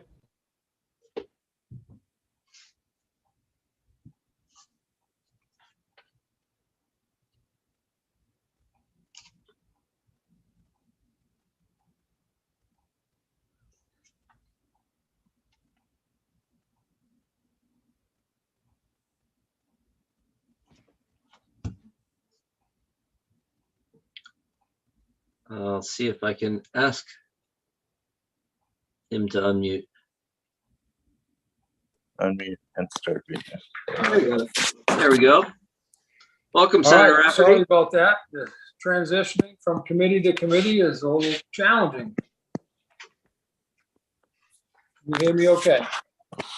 All right. You have the committee's attention. Thank you. Senator Curry, Representative Roberts, and distinguished members of the Committee on Innovation, Development, Economic Advancement, and Business. I'm Joe Rafferty, and I proudly represent all the people of Senate District 34 in the Maine Senate. I'm here to present LD 1493, which is a resolve directing the Department of Economic and Community Development to create and administer a fund to provide seasonal and tourism industry recovery grants. Estimates vary, but indications made by the Maine Tourism Association are that its industry lost $2.3 billion in 2020. The loss in revenue last July alone was nearly $400 million, according to the Maine Revenue Services. The impact continues to be felt statewide. For many, the inability to sustain a profit puts them at risk of survival, which is the core intention and motivation behind LD 1493. I am here today to ask you to move forward in using federal funds to establish a grant program formulated to protect this industry and the tens of thousands of jobs it supports. It is my goal to see a grant system established for the purpose of compensating eligible businesses for revenue and profits lost in the calendar year 2020, resulting from the state-directed closures or economic disruptions due to the restrictions imposed to limit the spread of coronavirus pandemic. An application would be made by an eligible business at any time. The department shall issue the grants on a first come, first served basis until the fund is depleted. Please note that the current language has some qualifiers. However, I would like to offer an amendment at this time to strike a country club, golf club in section 3, listed as item number 4. It's actually in line 16, I believe, on page 2. So essentially, as it stands now, a country club or golf club would not be eligible. It is my amended intention to make those folks eligible. I want to thank my fellow lawmakers and co-sponsors for their assistance and support in standing up for the Maine's hospitality and tourism industry. I'm confident we will do the right thing for thousands of Maine's workers and families that have been impacted. Thank you, and I'll do my best to answer any questions that you may have at this time. Thank you. Chair recognizes Representative Ducharme. Thank you, Senator Curry. Senator Rafferty, can you tell me, I believe last November, the Department of Economic and Community Development had a similar grant program. Is this kind of codifying into law what they did under executive orders or something like that? It is, and I believe that they will be testifying at some point. I'm not sure if they're speaking or they put in written testimony, but I think there are some folks that were missed with the intentions of that, and this would catch up anyone that didn't qualify potentially at the time. Chair recognizes Representative Pebworth. Did you have another question? Or no question. Okay. Are there other questions for Senator Rafferty?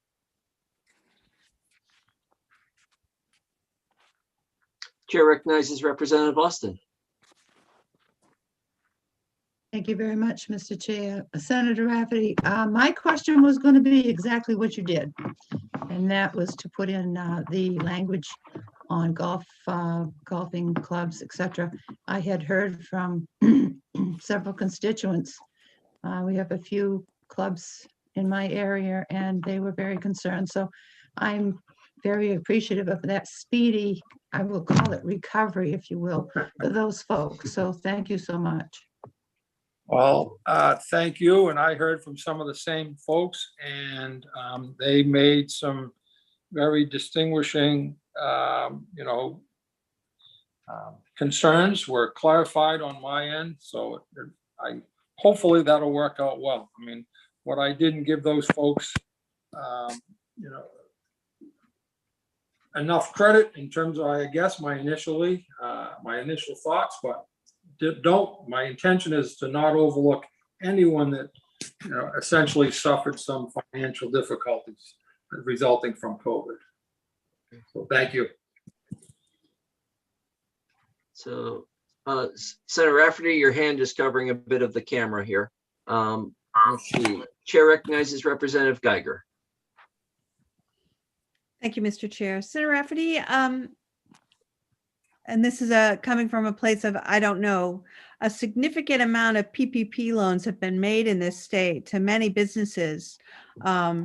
We know that because we exempted them from income tax to that equal to that amount. Do you feel like there's still a lot of people that were left out, or that those PP loans in some way did not make them whole enough? What's your thought behind this? My thoughts are actually both. I think there were some folks left out, and I think that if there's still money and folks can meet all the qualifiers, then we want to grant those funds. Chair recognizes Representative Bernard. Thank you very much, Senator Curry.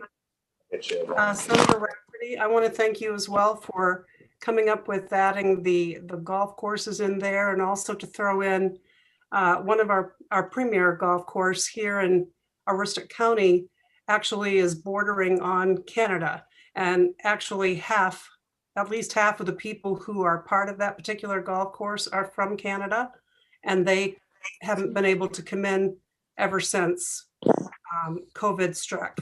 And that sort of speaks to a lot, I think, a lot of different areas in Maine where they really rely on Canadian business. And so we don't know how long that's going to continue. And as far as not allowing Canadian people to cross the border for any other reason except a really strong business reason, I think is what it is today. But there's no just visiting for other reasons. So thank you very much for putting that in there, and for being aware that so many businesses have been impacted in a very strong way because Canadians cannot come across the border. Oh, thank you. I know on my end, I'm struggling with the internet for some reason. I just lost it. Nope, you're still here. Senator Rafferty, did you want to say anything else? So how about if I shut the other one off? Or could you get on that meeting on your computer? I don't know. I can't. Senator Rafferty, can you hear us? I can hear you now, yes. Okay, great. You're on. You're still on. We didn't lose you. We can see and hear you. So, Thank you. did you have any other? I don't know if you heard Representative Bernard's question or comment. I did hear. I actually didn't hear a question. I did hear some comments. So. Yeah, I think it was mostly an appreciation. Well, thank you. Again, I didn't want to leave anyone out, so that's happy to make an amendment as needed. Are there any other questions? Representative Hassenfuss. Thank you, Mr. Chair, and thank you, Senator Rafferty, for bringing this forward, and thank you also for mentioning revenue and profits and limiting the amount of the grant to the amount of lost revenue and profits, unlike some other legislation has done. But my question around that becomes this. Do you have to show a loss of revenue and profits? Because they don't necessarily go hand in hand. So for instance, one's profits may have actually increased, but because the profit margin, one's revenue may have actually increased, but because the profit margin on whatever that product is being sold is less than the product they used to sell, their actual revenues don't reflect their profits. And so is there a way that we can balance that out, and deal with actual bottom line, what the business made or lost, and, sort of to make them whole from where they were before? And that might be a question for somebody from the department or something along those lines, but I've been struggling with this for a while, and a little bit of help on how we can appropriately balance that would. I agree that I would have to defer to the department for those specifics. They're more familiar with the workings of various rules and particularly how grants are awarded. And I would, being honest, I couldn't answer that specific, so. Are there any other questions? Seeing none, thank you very much. Thank you. Thank you, Senator Rafferty. Thank you, sir, and have a good day. You too. And so speaking for, we'll next go to those who have registered to speak for this bill, and I will ask Brian Bickford. You have another co-sponsor, sir. Oh, thank you. Yes, we'll go first to the co-sponsors.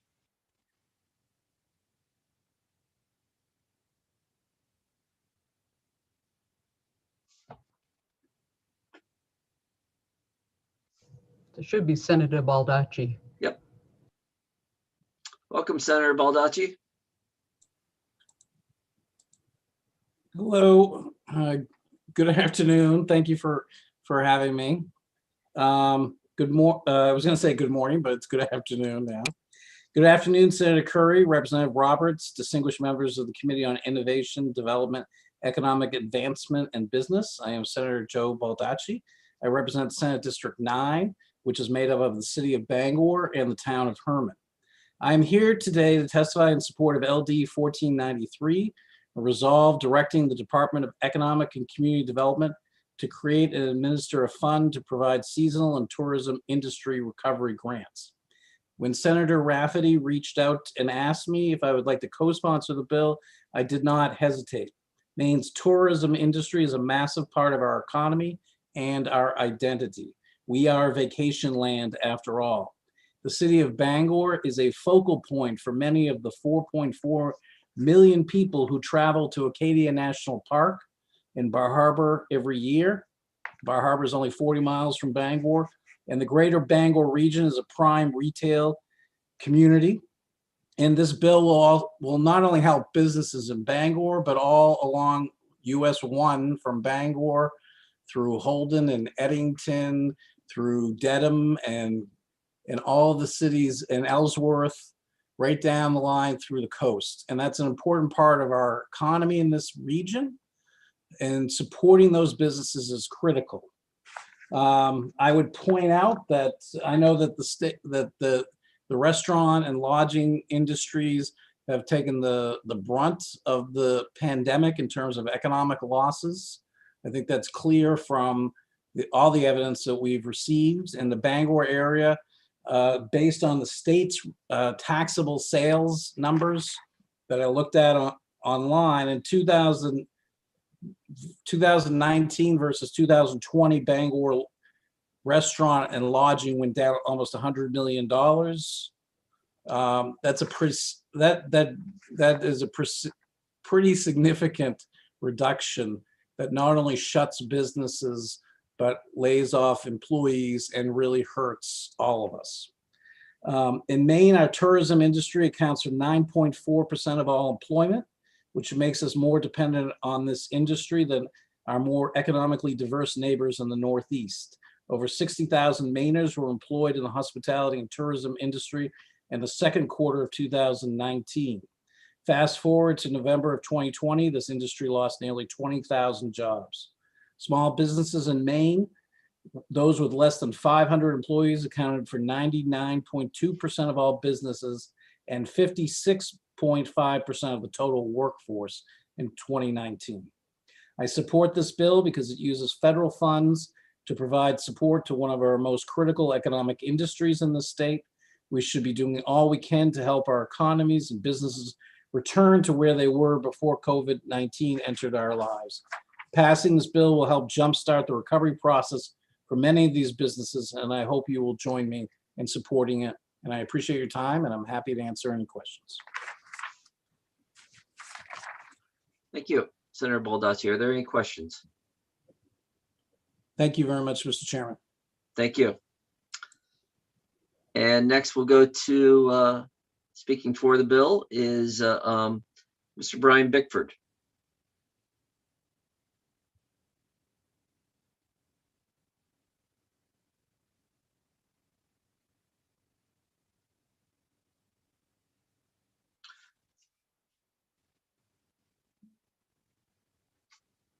Welcome, Mr. Bickford. Yes, thank you for having me. I appreciate you giving me the time to speak a little bit about the golf industry, and I will tell you that with Senator Raftery's adjustment, I can take my presentation and cut it down to about 15 seconds. But I did want to thank you for allowing us to testify on Bill 1493. I was in favor of the bill even prior to the adjustment. I was just looking for the adjustment to give golf courses in Maine a fair shake. As Representative Bernard mentioned, Aroostook Valley Country Club was one of the significantly affected golf courses in the state of Maine. One that I spent a significant amount of time with Senator Susan Collins's office trying to use 9/11 entry points to and from the golf course, and we were unsuccessful from the Canadian side, but it was a significant effort to try to save that golf course. And it looks like we're facing another summer in Aroostook County with lack of border crossing, or at least at this point. Golf in Maine is 90% public, 10% private. 67 out of 122 golf courses are 9-hole golf courses. Golf courses in Maine generate $325 million to the local economies of the state of Maine, which is more than alpine skiing, snowmobiling, and craft brewing. So it's a significant business, but it's not just golf. A lot of times when you think of golf courses, it's restaurants, hotels, wedding venues, charity, a form of raising charity funds for local charities and things like that.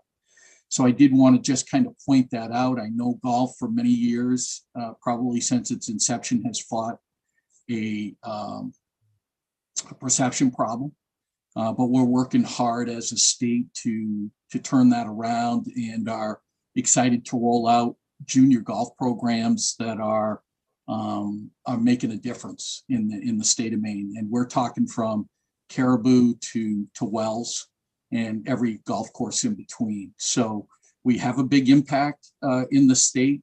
We fight a little bit of a perception problem, and we appreciate the senator's recognition of that change. And with that, I would just thank you very much and turn it back to the floor. I'll take any questions anybody might have. Thank you. Representative Austin. Thank you, Mr. Chair. Mr. Bickford, thank you for being here. Can you just do a short synopsis of the junior golfing league for all of us? Sure. As an awareness.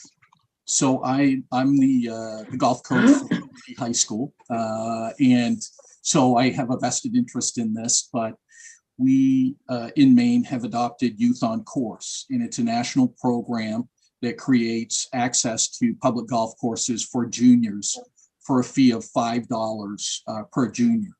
The Maine State Golf Association, in conjunction with the National Youth on Course, will subsidize the difference between what the junior pays, $5, and what the course charges, so that it helps the juniors break down that barrier, and it allows the golf course not to take a financial hit. Golf courses in the state of Maine recognize the benefit of growing the game at the junior level and at the women's level as well. We're going to have a women's golf week this year, first week in June, for the first time ever. And we've gotten a lot of support for that. Jumping back, the junior golf program last year, we had only 175 kids in the program. This year we have close to 300, and we haven't even opened most of our golf courses yet. 1,000 kids play high school golf in the state of Maine. So it's a growing business, and one that teaches great values, courtesy, and a lot of sportsmanship. It's concussion free. Thank you. Not when I'm playing. I'm just going to say, I don't know about that. Okay. Thank you very much, Mr. Bickford. Thank you. let's see. Next up will be Marjorie Evans.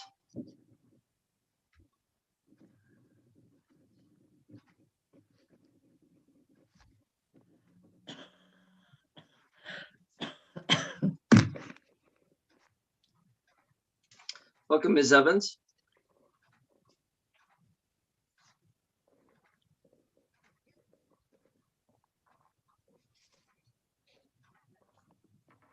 Ms. Evans, are you with us? There, can you hear me now? I can, yes. Sorry, I think I had it on mute. My name's Marjorie Evans. I work at Belgrade Lakes Golf Club. I can also make this really quick. Thank you for considering striking the exclusion of golf courses from this legislation. I will just say, you know, we were really surprised to be included with gambling and adult entertainment. Neither of those seemed like seasonal businesses. We were very concerned that it was setting a precedence that golf was not included with other seasonal businesses. Whether we would qualify or not for a grant program as it's written, I don't know, but we wanted to have equal opportunity for any programs that were out there for seasonal businesses. Belgrade Lakes Golf Club is nationally recognized. We're rated highly on a national level and as the #1 course in our state. And having said that, we rely 99% on the public and from people traveling from out of state to come and play with us. What we have as members, really my best analogy would be it's like buying a season pass to Sugarloaf and it's giving you unlimited skiing, but you don't own any part of our business. You know, I just wanted to, I think sometimes a misconception out there of memberships or golf clubs, you know, we use those terms, but, you know, it really seemed to set us unwillingly in a different category when it came to this legislation. So thank you for striking that part out and including us. We're looking forward to hopefully, you know, a strong season and people continuing to come to Maine to vacation and include golf in their activities. That really is all that I have, unless you have any questions for me. Thank you very much for your testimony. Thank you. Are there any questions from the committee members? Seeing none. Thank you very much. Thank you. Next up, we will now go to speaking against. Let's see, so that is everyone speaking for. Speaking against is, I'm going to just check the attendee list and see if Nancy Calvert is on the list. Yes, she is. And I believe the person named Mike is probably Michael Dugas. It's the other one against. Oh, okay, there are two. Okay, great, thank you.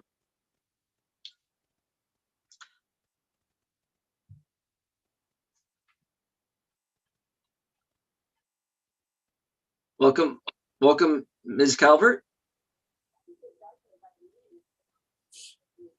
Are you with us? Can you hear me now?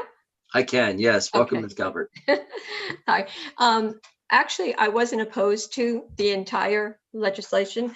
It was, again, just the exclusion of golf courses. I am the general manager of Lake Keys Country Club in Lovell, Maine, and to have the golf courses singled out to be excluded was a concern. And as we have all seen, it is going to be amended, and we're very happy for that. So that's basically all I have to say. Thank you very much, Ms. Calvert. Any Thank you. questions? Seeing none. Mr. Dugas, welcome. Hello. Yep, the floor is yours. Yeah, I would echo those sentiments. I really wasn't against the bill, just the language with golf courses. Our family's owned a golf course here in Pittsfield, Maine for 26 years. And, you know, I like to liken it to being a turf farmer. However, no subsidies involved.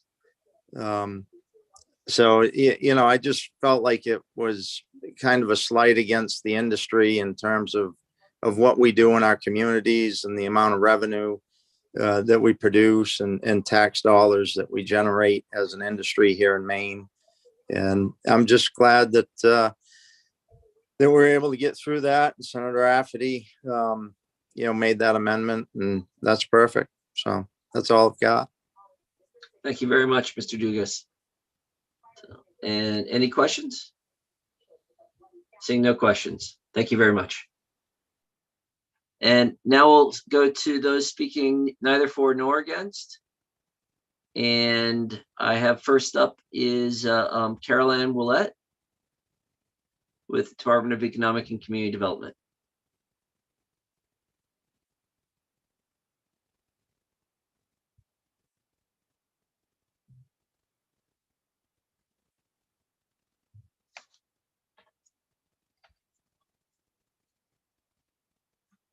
Welcome, Ms. Willett. Thank you, Mr. Chair. And good afternoon, everyone. Senator Curry, Representative Roberts, and honorable members of the Committee on Innovation, Development, Economic Advancement, and Business. My name is Carol Ann Willett, and I am the Director of the Maine Office of Outdoor Recreation at the Department of Economic and Community Development. I'm here today to present testimony neither for nor against LD 1493 resolve directing the Department of Economic and Community Development to create and administer a fund to provide seasonal and tourism industry recovery grants.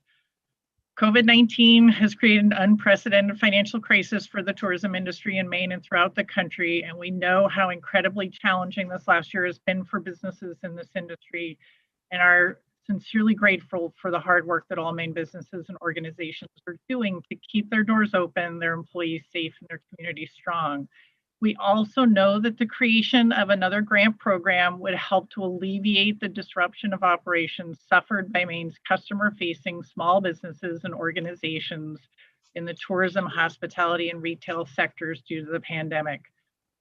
The Tourism, Hospitality, and Retail Recovery Grant Program, which this bill is created to model, was designed to quickly get funds to eligible businesses using available and verifiable data that the businesses had already submitted to the state of Maine, allowing for a streamlined application process in order to meet the CARES Act deadline in the last round of relief funds. The program did provide badly needed support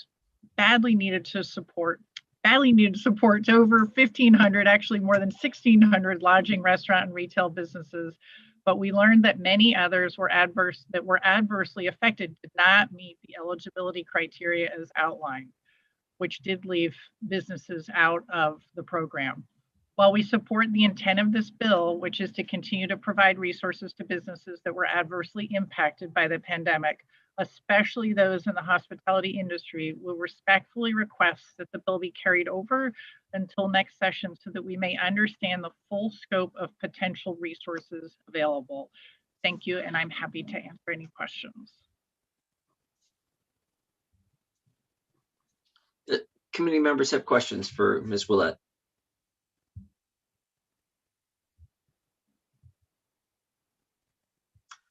Chair recognizes Representative Hasselfuss. Thank you, Mr. Chair. Ms. Willett, if this bill were carried over, would there be enough time to, sort of make the businesses whole that lost out last year and might be losing out again this summer? That's a good question, and I think I would need to look at that more carefully. I know right now we're waiting for rules and federal guidelines on some more of the programs that are part of the American Recovery Plan. I know, the Restaurant Revitalization Fund, I believe the SBA just released the guidelines yesterday. So I don't know that I can answer that directly, but I can certainly look into it more for the work session. Are there other questions for Ms. Willett?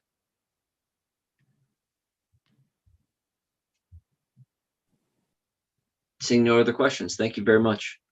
Thank you.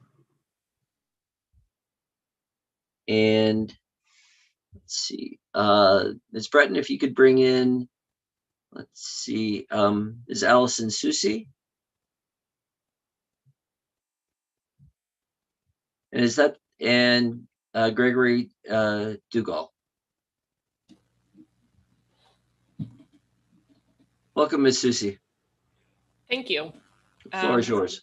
Thank you, Senator Curry, Representative Roberts, members of the IDEA Committee. I am Allison Susi. I'm the Chief Operating Officer and the Director of Government Affairs for the Maine Tourism Association. MTA, as you may know, is a 99-year-old nonprofit association representing all kinds of tourism businesses, lodging and restaurants, of course, but also camps, campgrounds, outdoor recreation guides, tour operators, amusements, and cultural and historical attractions. I'm testifying neither for nor against, but really I'm both for and a little bit against parts of it. So we greatly appreciate the sponsor's intentions with this, and we certainly support a DECD-run grant program. We've appreciated the work that we've been doing with DECD throughout this past year. And as I think everyone acknowledges, tourism is a great contributor to the Maine economy and also one of the industries that has suffered the most due to the pandemic. The problems we see with the resolve are that it is too strictly defining the grant program before we have the federal regulations on how the money can be spent. So it may kind of tie the hands of DECD ahead of time. And also because it's using the same regulations, as you heard from Carol Ann Willett, the same structure that was used in the December grant program, this excludes several different types of tourism businesses who missed out on the December grant and would miss out again if this were passed as is. We appreciate the inclusion of golf in the sponsor's amendment, but there's still a large category of folks who are left out because the sales tax data is what's being used. Having that sales tax account with Maine Revenue Services is the basis. That works for hotel and lodging. It doesn't work for folks who don't have to charge sales tax on things like admission tickets. So you have amusements, museums, historical attractions, certain types of guides and tours. And a lot of those industries are the hardest hit within tourism because they rely heavily on group travel, organized tours, business travel, all the things that were non-existent in 2020 and are severely reduced or still non-existent in 2021. And a lot of those businesses were completely closed last year. And the U.S. Travel Association predicts that it will be at least 2024 before business and group travel return to pre-pandemic levels. And so we don't want to lose these businesses and have them close permanently or get bought out or lose to out-of-state competitors. So we would just like DECD to have a little bit more flexibility in crafting a grant program and to not have to limit it to that sales tax category to use the funds. And with that, I'll stop and let you ask me any questions you may have. Thank you very much. I have a question to start. When you're working with your colleagues, I'm trying to understand the landscape of what supports they're most hoping for. So as you look at the federal programs coming in, what are you recommending that what are you watching and waiting for the rules for? For how those Rescue Act funds could be used, I think Carol Ann touched on that. So if they get guidance from the federal government as to how this grant program or any similar grant program could be crafted, it may change the legislation that you're looking at now. Maybe it won't match up with it. And so just wouldn't want to be tied into something that then might not work, and then you'd have to revisit it. Great, thank you. Are there any other questions for Ms. Susi? Seeing none, thank you very much. Thank you. Appreciate your time. And we'll now hear from Mr. Gregory Dougal. And did I pronounce your name properly? You did. Yes, one letter away from Dugas. I went to University of Maine in Farmington. There was a Greg Dugas and a Greg Dougal. I can assure you there was lots of confusion. Senator Curry, Representative Robertson, distinguished members of the IDEA Committee. My name is Greg Dougal, and I am on Zoom today representing Hospitality Maine and our over 1,000 hospitality members, testifying either for or against LD 1493, resolved that would create a grant program for seasonal and tourism industry businesses. We applaud the efforts of the sponsor, Senator Rafferty, and his 9 co-sponsors. That's impressive. And though we really want and need one more round of grants from the state's portion of the American Rescue Act, we want to make sure that the Department of Economic and Community Development is not encumbered by any legislation that may make it more difficult or delayed. For all intents and purposes, the DECD oversaw 3 rounds of grants already. 2 based in the Maine economic recovery cycle and another at the end of 2021, which Ms. Willett mentioned, the Tourism, Hospitality, and Retail Recovery Grant. And they did an excellent job with limited resources. Can't say enough about how great DECD has been through this process. No one would say that the parameters set for who could receive some of these grants were perfect, but we believe enough was learned by the department to execute an even better grant program than existed before. All the money provided by PPP, EIDL, and the state grants were critical to the survival of our industry. People tell me every day that they would not still be in business if not for the receipt of some or all of these grants. Between this potential grant program and the Restaurant Revitalization Fund, or RRF, official application came out yesterday, as Allison mentioned. Businesses should get enough capital to restart or ramp up their service to business summer levels. And we very much appreciate that help, as we have appreciated it all along. Remember, things are still not normal at this time and may not be for some time to come. We are still at 50% capacity in restaurants. And on May 24th, we go to 75%. Also, regardless of these capacity percentages, the 6-foot distancing rule makes it impossible to achieve between 60 to 75% occupancy based on physical plant size limitations for most of our restaurant members. So we are excited for this legislation and the thought that the DECD would administer another program to assist us. It's a great feeling, while also recognizing DECD's ability to execute the program with limited oversight, and look forward to that occurring in the near future. Thank you for your time and consideration. And I would, if I could, just like to address one question that Representative Hassenfuss had. I know this may not make sense, but I know I have a fellow hospitality member on your committee. And so she probably can attest to this. Many people don't make money. There are all kinds of people that work for years and just make enough money to build equity in their business. So if we were to use revenue and bottom line, or just bottom line, many people have no bottom line. And therefore, they're the ones that probably struggle the most and need the money the most, arguably.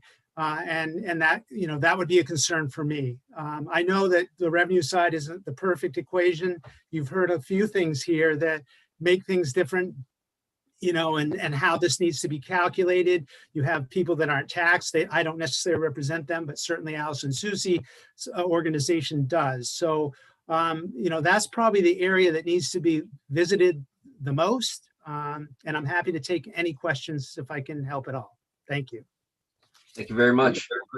Chair recognizes Representative Geiger. Thank you, Mr. Chair. Mr. Dougal, your last statement, I just want to check in on that. You are advocating that many businesses will use their previous year's revenue and reimburse them for that, despite the fact that while they may have had no revenue, they also had no expenses. So help me understand how we are not spending finite resources in a way that might not serve us the best. I'm not sure I followed that, Representative Geiger, and because I certainly didn't mean that. I may have misspoke to some degree. Obviously, I would not advocate for anybody that was closed. I mean, that's primarily been part of any of the programs if you're permanently closed or you have made no revenue. I mean, I think you need to show a decrease in revenue. I think that's a fair way to do it. There's a variety of different numbers that have been used, 20 to 30 for depending on what the program is. But I think there needs to be a sizable decrease in revenue. I mean, you can limit the, by size of business as well. So that really large earners may not get the same benefits that smaller, facilities might get. But yeah, definitely needs to be a revenue pattern of some sort to prove that. And it would need to go back to 2019, obviously, because many people never even opened in 2020. The other issue that exists on the main economic recovery grants, which has been corrected over time with PPP, and there's another bill in again to correct it yet again, is, people that either seasonal businesses that never got a chance to open or people who opened, a lot of people look at me and they go, how could somebody open in April after the pandemic? Well, if you've been working on it for a year and you put all your money and your heart and soul into it, and the final drop of paint goes down, you open. And so there are a lot of people still out there that didn't get money because of that. Hopefully we can address that in whatever we do here as well. Thank you for clarifying. Mr. Dugal, I just want to follow up. So you're talking about folks that were impacted that don't have a prior economic history because they just opened. Correct. And you actually have one in your district, Senator Curry. I figured you did.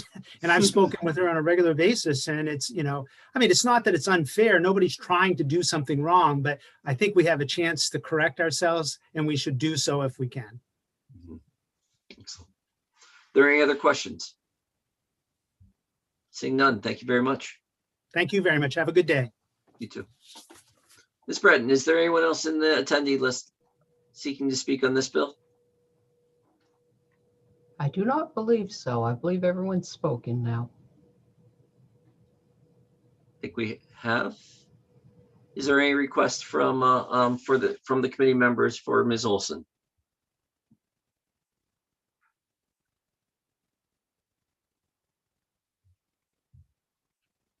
Representative Hassenfuss. Yeah, I'm not sure if this would even be available, but I think if we can at least get some understanding of what funds are available and what some of the limitations on those funds might be from the federal government, I think that would help. Knowing that we very well may not have that by the time that we have work session for this. So you're talking about what's on its way? Is that? Yeah, I'm talking about some of the parameters, and I know that those speaking from DECD mentioned it, that we need to make sure this bill complies with whatever parameters are in the recovery package from the federal government. And if we don't know that, I'm not sure what we can do. So anything related to that topic that we have available, I think would be helpful. Okay, great. Thank you. Representative Geiger. Thank you, Mr. Chair. Yes, I too, I'm wondering about, I guess, and I don't know that we'll have a way to answer it, but this bill involves very large sums of money. And I just would like to know if the federal government, which has passed this as a way to rebuild, not to make whole in past, if there is enough of that level of flexibility in their funds that it would be available for this purpose. Okay. And with that, we will close the public hearing on LD 1493. Excellent. As the last bill that we have intention of working on today or having public hearing today, we'd spoken about last week about bringing a bill back this week. I'd like to not do that today. There's some work that's happening in terms of referral. This was in regards to the funeral 1412. And so that's not quite ready. So I'd prefer not to bring that back today, but it's not being forgotten. Are there other items that we need to deal with before we adjourn? Seeing none, take a motion to adjourn. So moved. So moved. Second, Representative Ducharme. All those in favor? Yay. Nice work today, everybody. Thank So long. The public hearings are the easy days. Yeah. Right.